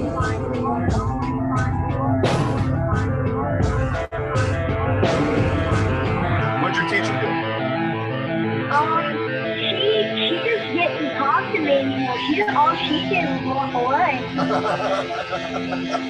And I was like, what is this about? What? That's okay though. For being so young, you're very, very smart. It's fantastic. Yeah. So keep up the good work, man, and stay flat, okay? Okay, I'm a flat earther.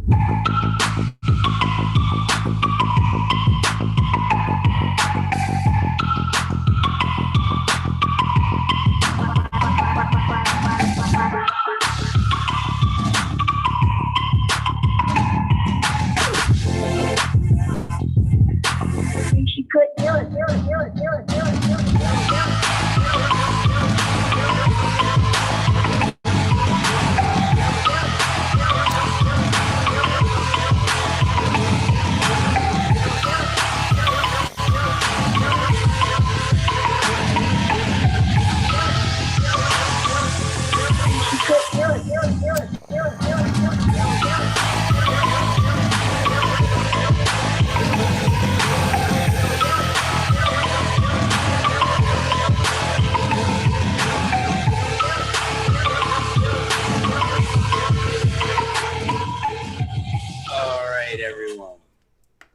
Welcome back to Unveiling This Realm. And before we get the phones back open, two things. Karen, as you know, we are on Karen's backup channel. This channel is not monetized, and Karen, like myself, has set up Streamlabs and all that. If you would like to super chat, you can click the link that's pinned at the top of the chat, and that goes directly to Karen. It does not go 30% to YouTube or anything like that. It goes directly to her PayPal. And also, if you would like to support me, the best thing you could do is sign up for the Patreon for $5 per month or more, and that will give you access to all the kick-ass exclusive streams that we've been doing. And we'll have an exclusive stream Saturday night, 10:30 p.m. Eastern, 7:30 p.m. Pacific, with myself, Christian Knapp, Sailing Fan Man, and possibly other guests. And I do let people call in on video chat later on in the show. Oh, Brian, that reminds me, since you just played that song by Beat Freaks, they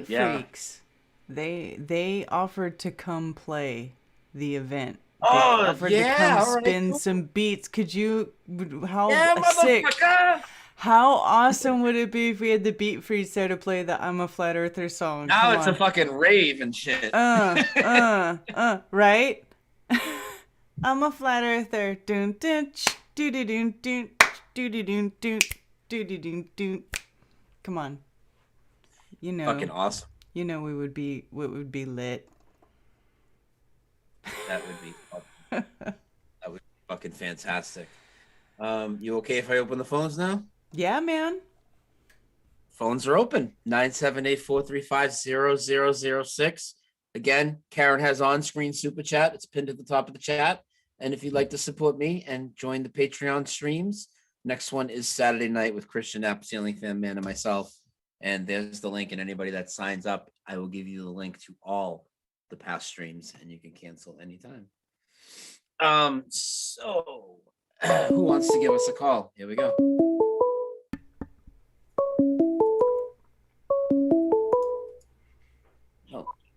Yo, the Navajo. I think I have very slow internet tonight, or I've lost my touch. But Zulu's a sniper when it comes to this phone call. Zulu got the delay down, dude. He's a professional. He's more of a YouTube troll than Tony. I think he used to be one of those snipers or whatever on eBay or something for. One of those guys that used to adjust for the Coriolis when they make their long distance shots. Those guys. Yeah, those guys. Yeah, exactly. Yeah. Okay.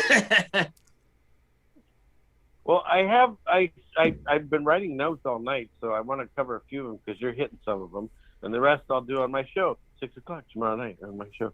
But hey, Karen.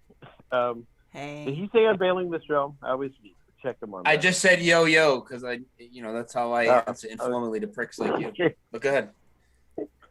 Okay, well, a couple things. One is I sent a picture to your email, Karen. Brian, one of the reasons I love you guys, you guys talk about anything, and that's the only way we're going to figure all this stuff out. And this personal ME thing is something I've brought up before, but very few people talk about it. and I sent you a picture because I've talked about it. I have the circular saw that I had used within a week, and when I went back in the garage to use it, about I don't know halfway or so down the cord, whatever it is, it's broken, and it's been put together with like those little plastic twist ties, and it's corroded. Like it's been like this for a long time. And like I've said, if anyone knows anything about me, I would have never kept it like that. I would have changed the cord or gotten a new one. I would never have done that. And it changed. And I can't explain it. It just did. So those personal ones are just freaky. But it's awesome because it proves that it's really happening. Yeah, absolutely, dude. Yes. Absolutely. So that was on that. And then you know the other thing. Go ahead, Karen. I was just gonna say the flip side to personal Mandela effects is those are the easiest ones to deny. Oh, of course. Those are the easiest ones to deny.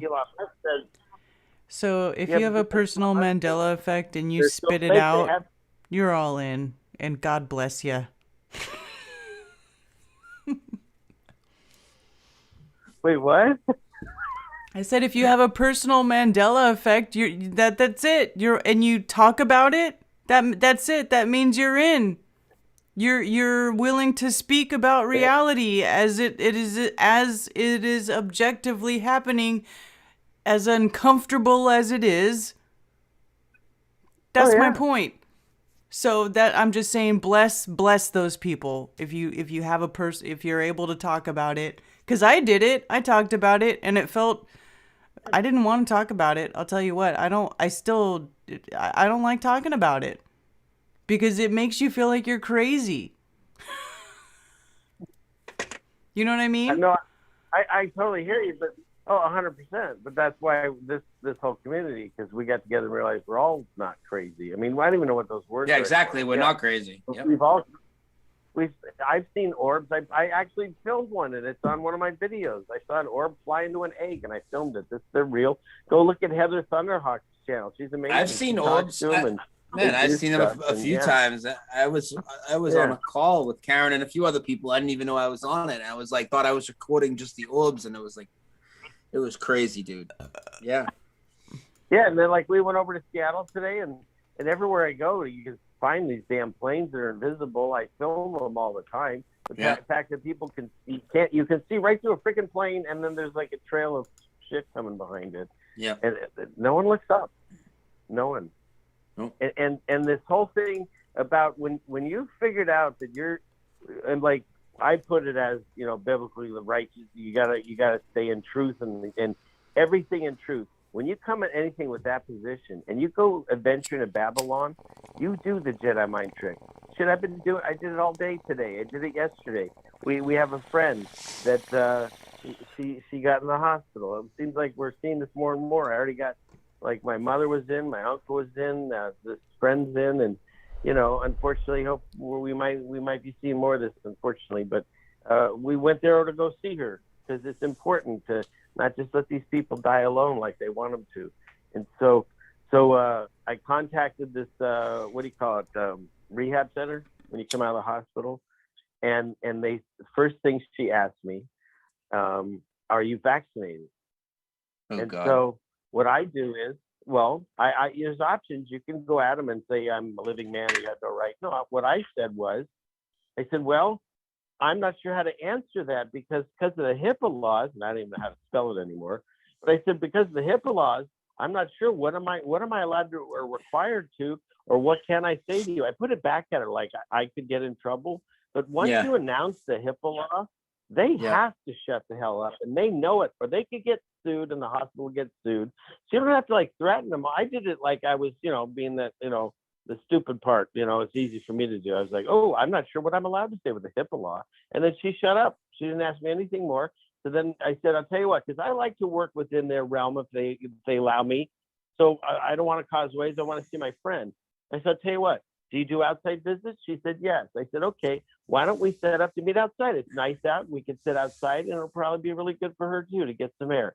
And so that's what we did. And we showed up to the thing, and you get there and they buzz you. You're supposed to buzz in, and we buzzed it, and they say, "Come on in." I said, "No, we're supposed to wait out here. My friend will come out." So we're sitting out there, and they bring her out. And the first thing, the gal comes over and says, "Oh, we're still under quarantine. You need a mask." I said, "Well, no, I cleared it in advance. That's why we're having the meeting outside." It says, "Well, no, you need a mask." And I said, "Well, actually, I can't wear one." And then she shut up. She said, "Okay, I didn't know that you couldn't wear one." And she left. So it's like, take no shit but cause no harm. Like, I'm staying within their stupid rules because the outcome was I wanted to see my friend. It's the same, I could have fought it, maybe not seen her, but I wanted to see her. And then the only time we actually got in trouble was I couldn't stand her sitting there. She's going through all kinds of things I won't even go into on the air, but like, she's fighting for her life, and they got her a freaking mask. And I said, you need to take that off while you're sitting with me. And I took it off of her ear and set it in her lap. She was nervous about it. Well, they got cameras. Damn thing, next thing you know, someone comes running out. "Oh, no, yeah, okay, whatever." She put it back on. And then she looked at Mrs. Ceiling Fan Man, who was there, and she said, "You guys need to fill out these forms." And she had the little temperature gun, like she was going to do stuff.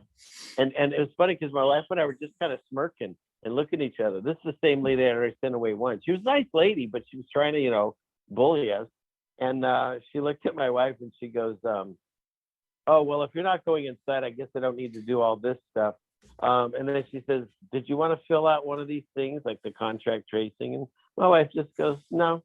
She said, "Okay, well, have a good day." And she left. So it's like, it can be done. I successfully made my father the only person in Sprouts without a mask. And all because I went and I talked to the manager and said, "Look, this guy's already technically died from health things with breathing and had, multiple times that he's been in the hospital for this. And you can put a mask on him and he can walk around your store and keel over in your aisle. Or we could just let him do his business like a normal person." And the manager was like bending over backwards. "Thank you so much. It's not a problem." He not only talked with me and had my dad walking through the store, he said, "If he has any problems, have him call me." And he gave me a cell phone number. So there are people out there that are doing these rules but don't believe in it. They just have to be allowed to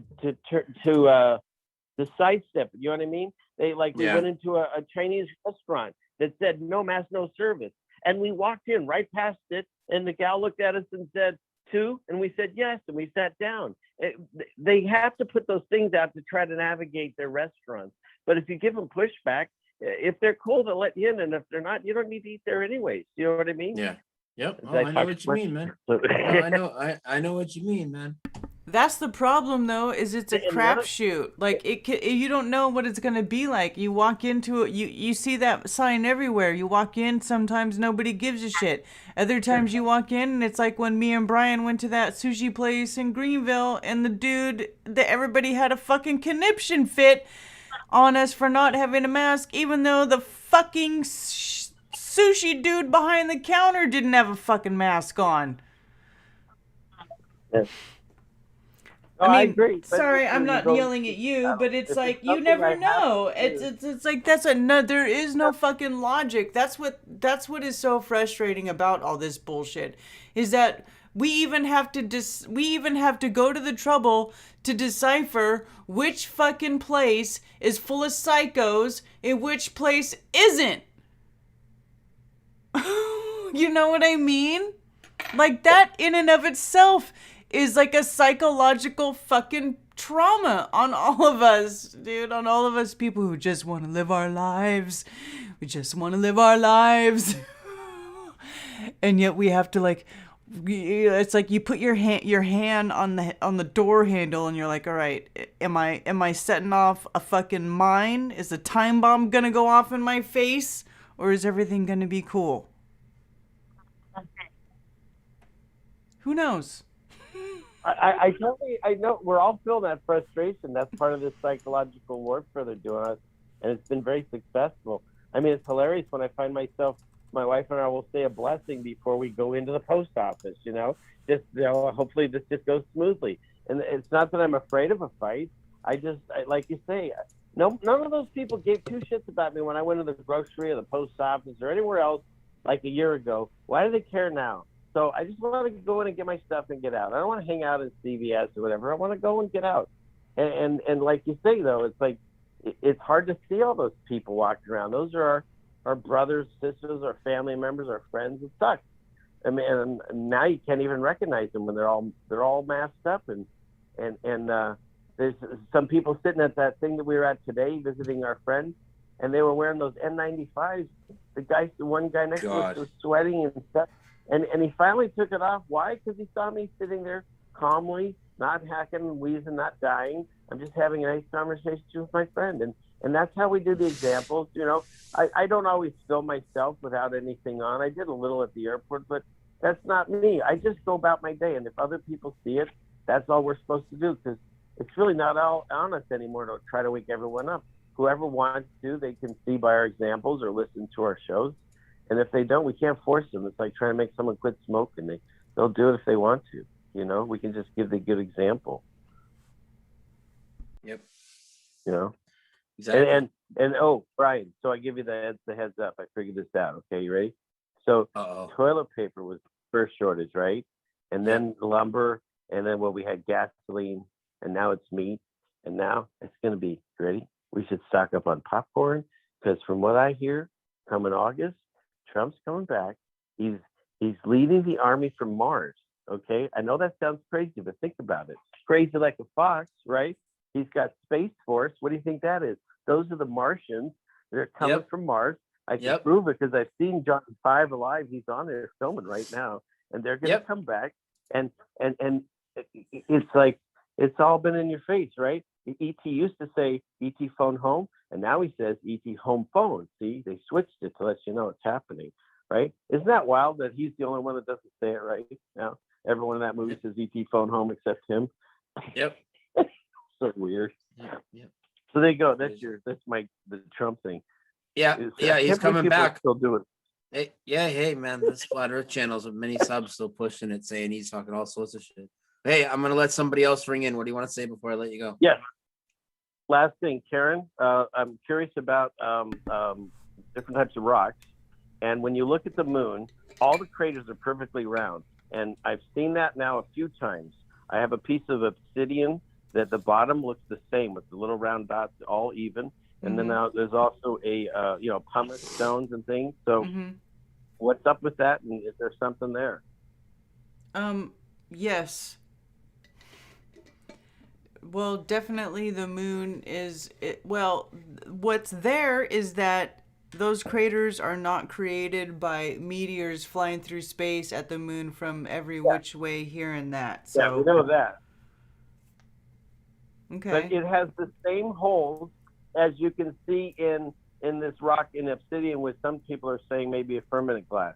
So if the moon smashed against the firmament, it would make sense. What if the firmament's kind of pokey on one side and the moon's pushed up against it? You know, like when you do those things, you put your face on those things. But here's the thing though, those marks can be made. There's a few different ways that those marks can be made. Those marks can also be made through electrical arcing onto a mineral surface. Huh? No, you're right. That's true, and that goes along with those melted building things. You usually see those popped out holes and stuff. Is that the same idea? And it also can go with decay, with a form of decay that happens to certain minerals, especially certain minerals that are exposed to a liquid. So, what causes those craters in the moon? Well, I don't know. Nobody really knows. Oh, I know that. I know. It's cool, but though, because they're definitely specifically round, perfectly round. Yeah, they're perfectly round, but that's what I'm saying. Like, that can be caused by multiple things. Even the perfectly round part, electrical arcing, geysers coming out of the water, out of the ground from inside out, things going from the top side down, straight down, right? If we live on a flat plane and it comes from the sky straight down, well, that could do it too, who knows?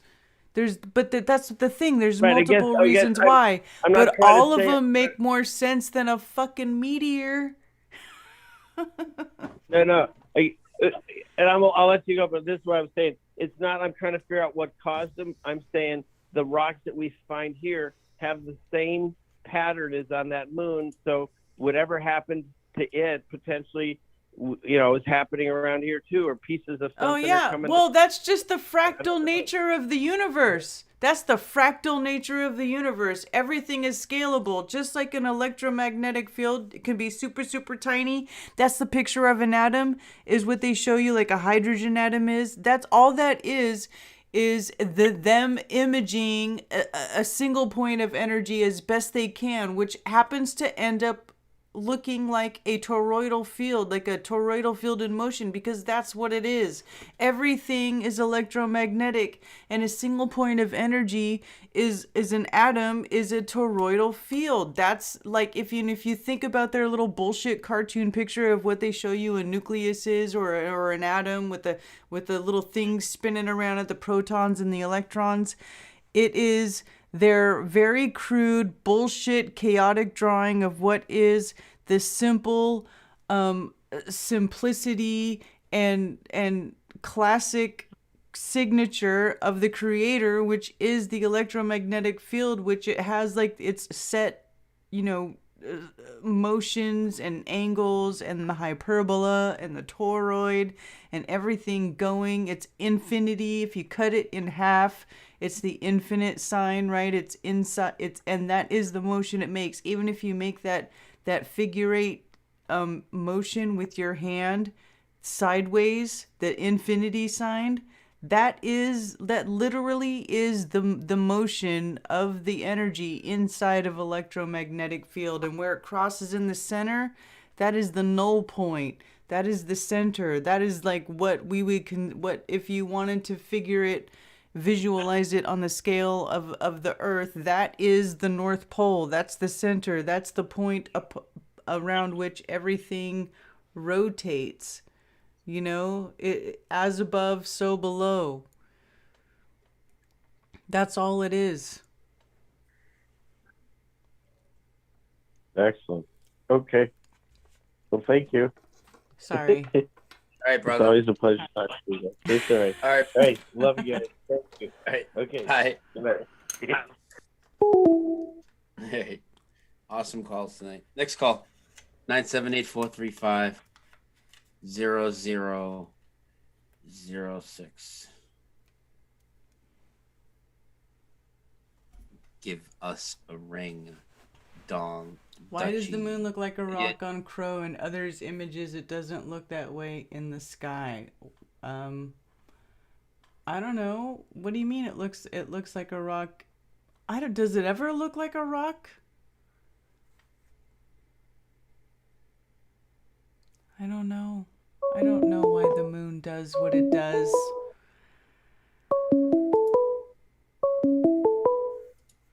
Unveiling this rum. Hey, Brian, how you doing? Hey, who's this?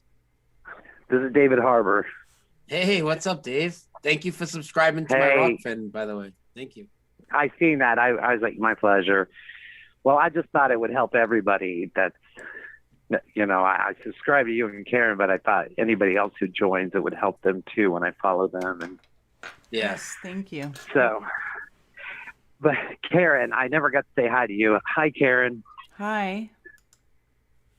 Hi. Last week you were talking about like somebody brought up how you take the jab and you're getting this sweepstakes, Yeah. But in Ohio they were like sort of like a lottery, and I was just something funny dawned on me.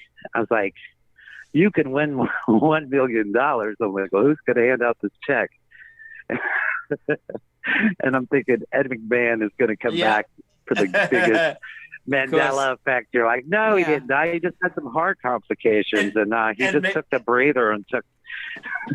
He's out there handing out COVID lottery checks back. It's yeah, it's supposed to be a lottery or a sweepstakes, right, for the vaccine, but the thing about it is that you can't, by law, they can't do a thing where you have to do something to get something, right? Like if they do a lottery or anything like that for voting too. It has to be open to everybody. Has to be. So they can't they can't ask you for proof that you got a vaccine. You should just be able to go up and be like, yeah, I'm eligible, whether you got the shot or not, you know? So it's bullshit. So who do you think is going to win those whatever, because it was like 50, they had so many $1.5 million prizes that was split between so many winners, like 10 winners or some shit like that, right?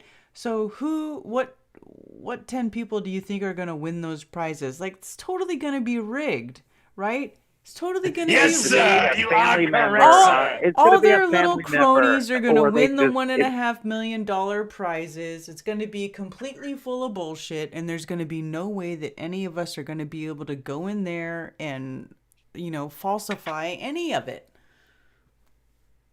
Yeah, it's kind of like, you know, when like somebody gets on the camera and says, I'm sorry, Brian, my son died.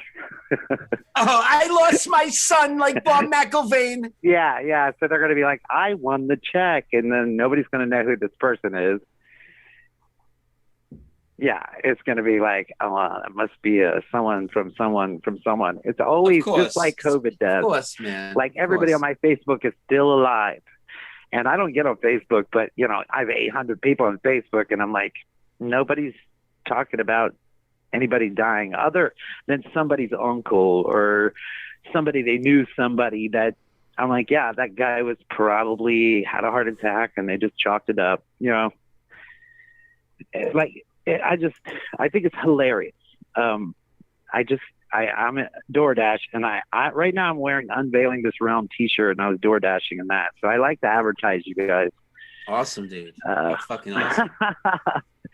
Well, I do my own thing too. Don't get me wrong. I like to do what I do, but at the same time, this is the greatest.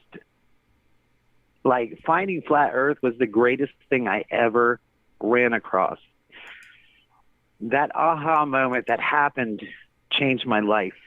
That's awesome, dude. And I found you guys, and then I stopped watching TV. I don't hardly even watch movies anymore. That's great, man. That's great to get rid of that negative energy. That's the worst energy. It is, and it's almost like you were saying.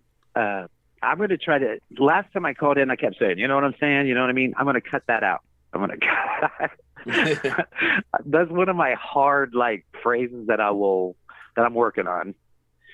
But and I say that too much. So sorry guys for saying and you know what I mean? So I am going to stop by saying, you know, pause, reflect, I don't know, whatever.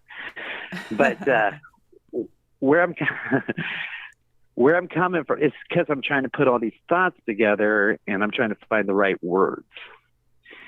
And so it was a habit when I was speeding through my mind. I didn't give anybody any time to kind of add to the conversation. But it is, like you said, it's almost like when you take the glasses off or something, when you hear any commercial, when you see any message on the TV, it's almost like, I said like again, it's almost like, it's actors everywhere. Everywhere. And it's all actors. Like you said tonight, Karen, you know, the world's a stage. You can't escape the actors. They're everywhere. They are everywhere. They're in your face. They're advertising. And then all the people that are just following along like sheep are just walking in, putting in their mask, pulling up their mask. And I want to correct myself because I really felt bad because Steffi had to kind of say, well, he wasn't laughing at this. I wasn't laughing at the people wearing masks at my daughter's choir concert. Now, one kid, I think he was a little slow. He had it all the way up. What struck me funny is my kids were really wanting me to watch these songs. And they're like, Dad, I know the mask. We know how you feel. And that's when I started to laugh because I just seen comical horror. Like, it was so ridiculous. And I wasn't laughing at that, but I was laughing because I find humor to satisfy me. I don't know. Hold on. I don't. Karen might not even know what you're talking about. Karen, you even know what he's talking about? I have no idea what he's talking about. Exactly. So why don't you tell Karen what you're talking about? Because she wasn't here that night. She didn't see the show.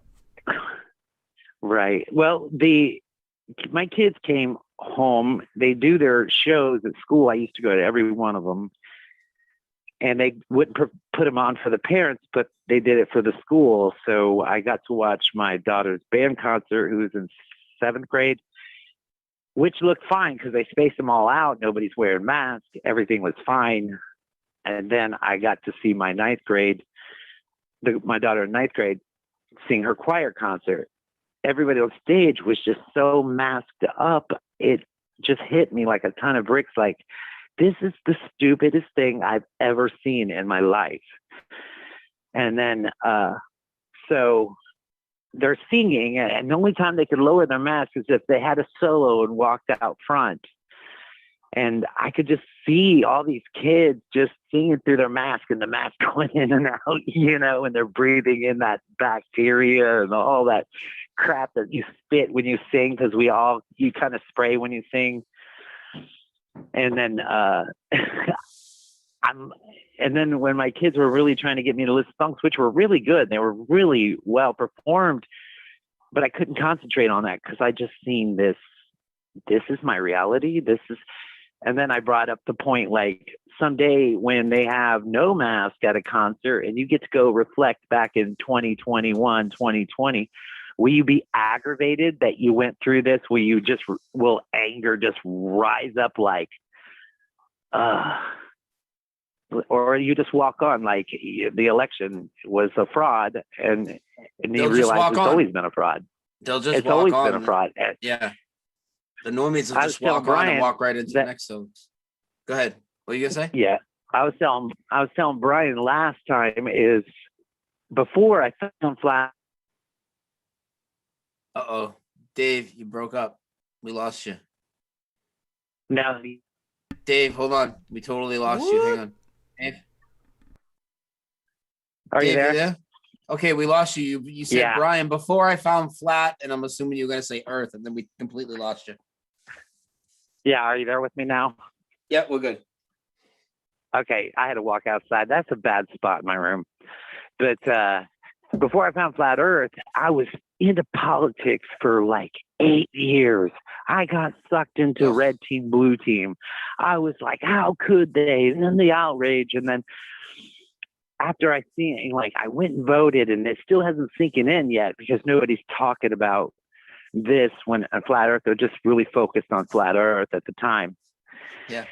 And so I'm like, and this is the time. Oh, Karen, by the way, I tried so hard to go to that solar return. I was at your website several times ready to buy the tickets. I just didn't want to travel alone. So I wanted a friend to go with me. And it fell apart like 5 days before the solar return, and I could do it. But I want to go to the Flattoberfest for sure.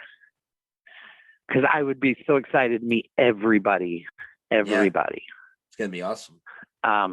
Yeah.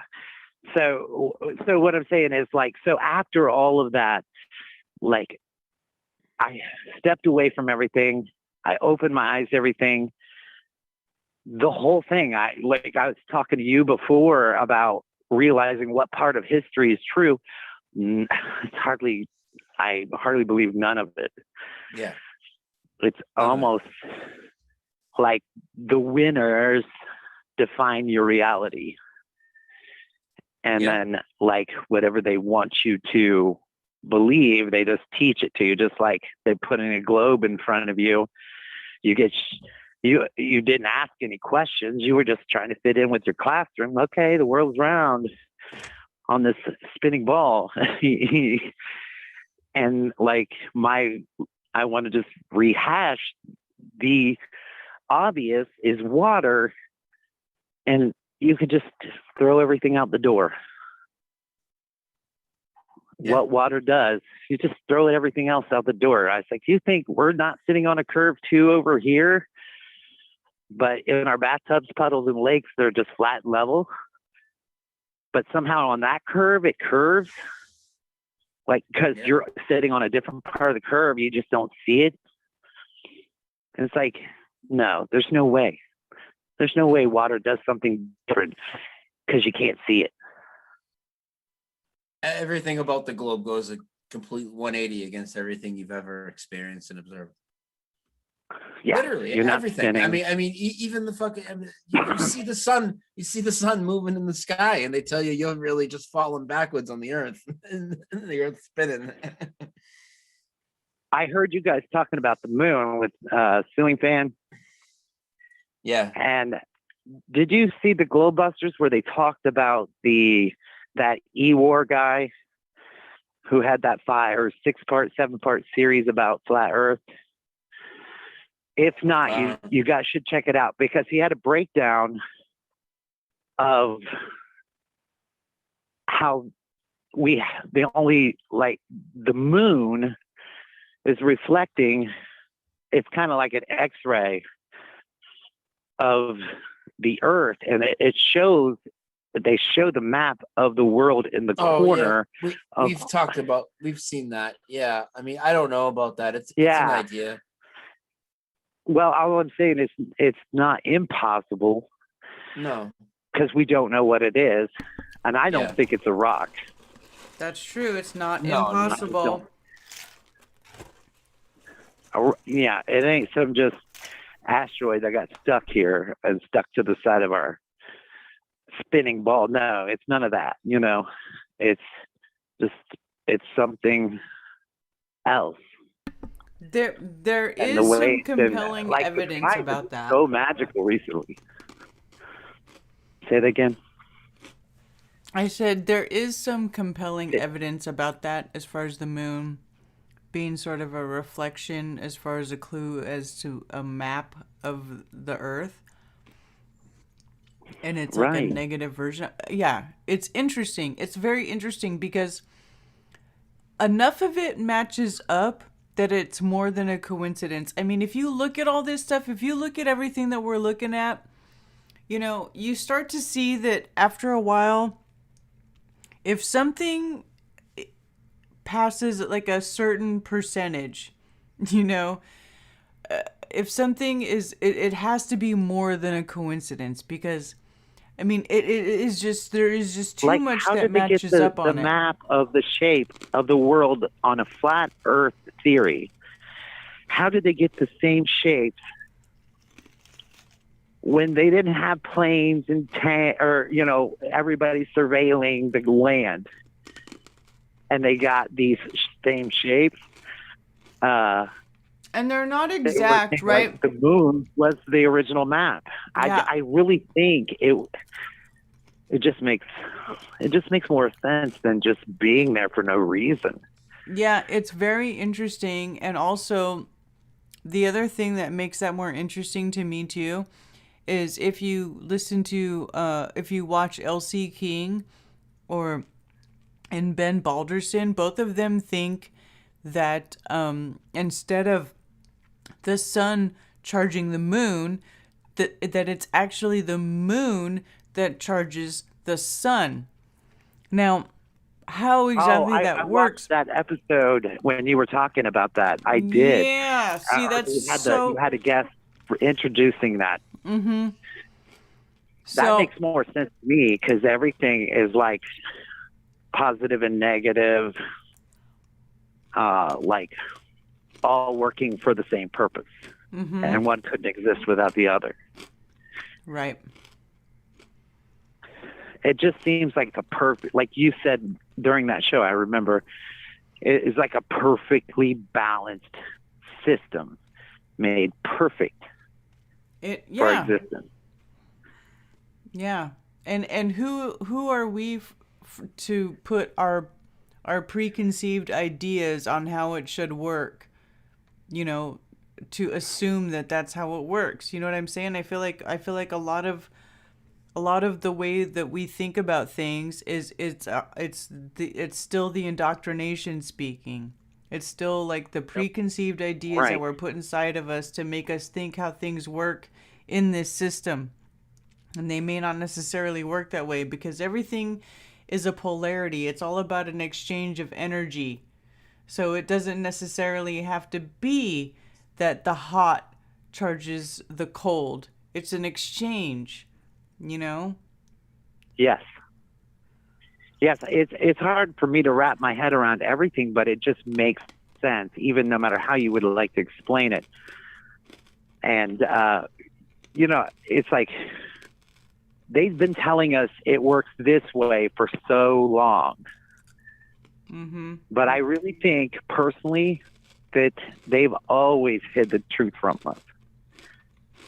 They've always hid what they've always known.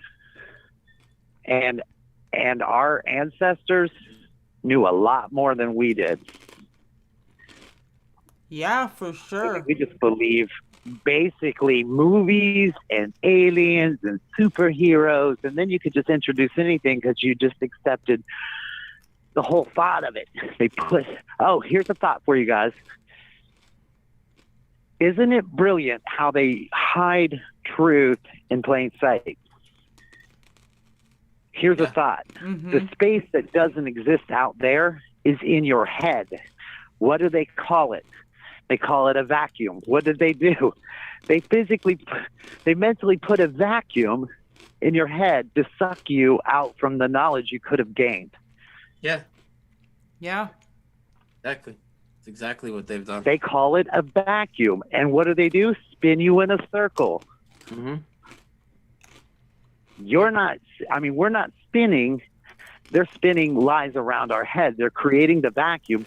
And that vast eternal space that don't exist only manifested from your head. So they created the empty vacuum where they could tell you there's no creator, no God.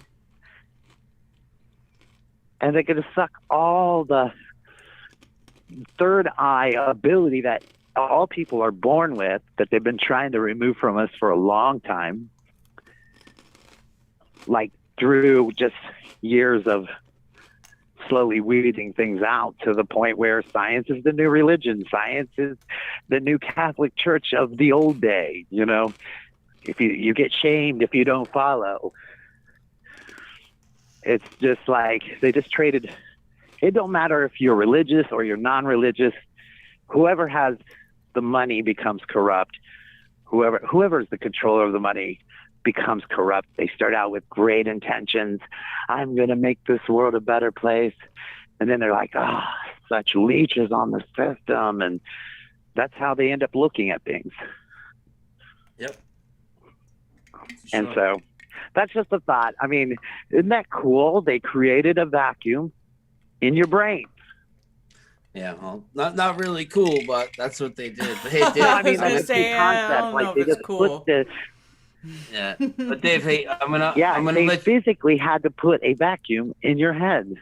Yeah. Yeah, but hey, I'm gonna wrap it up. Just be open to. We're gonna wind the show down. I'm getting ready to crash, so we're gonna wrap it up, right, brother? Okay, well, I'll let you go, but just one more thing. Yeah. Last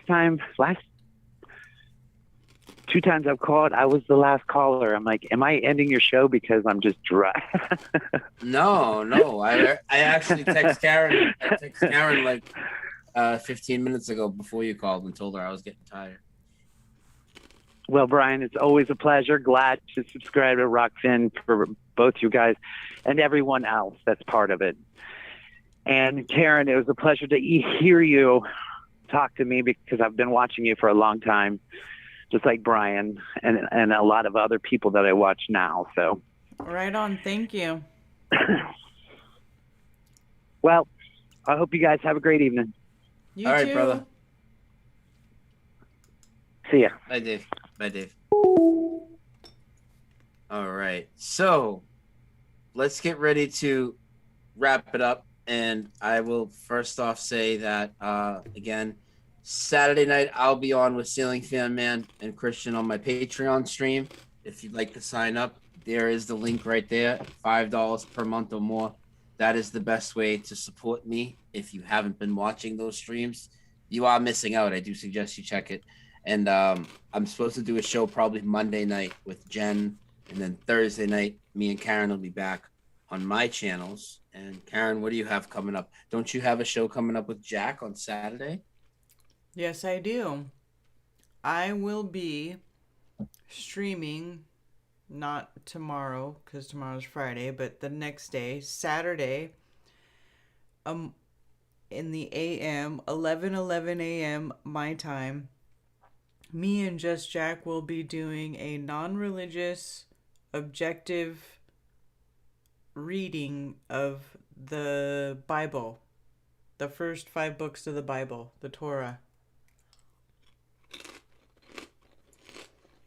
So if you want to be a part of that, you can join us for that. It's not going to be preachy because I hate being preachy. It's basically a thing where I want to read through it, but I will never read through it on my own because I can't stay awake to read alone. I'll fall asleep like after the first page. It doesn't even matter if it's the Bible. It doesn't matter what book it is. It doesn't matter how interesting it is. It doesn't matter. I just physically can't read things on my own, alone,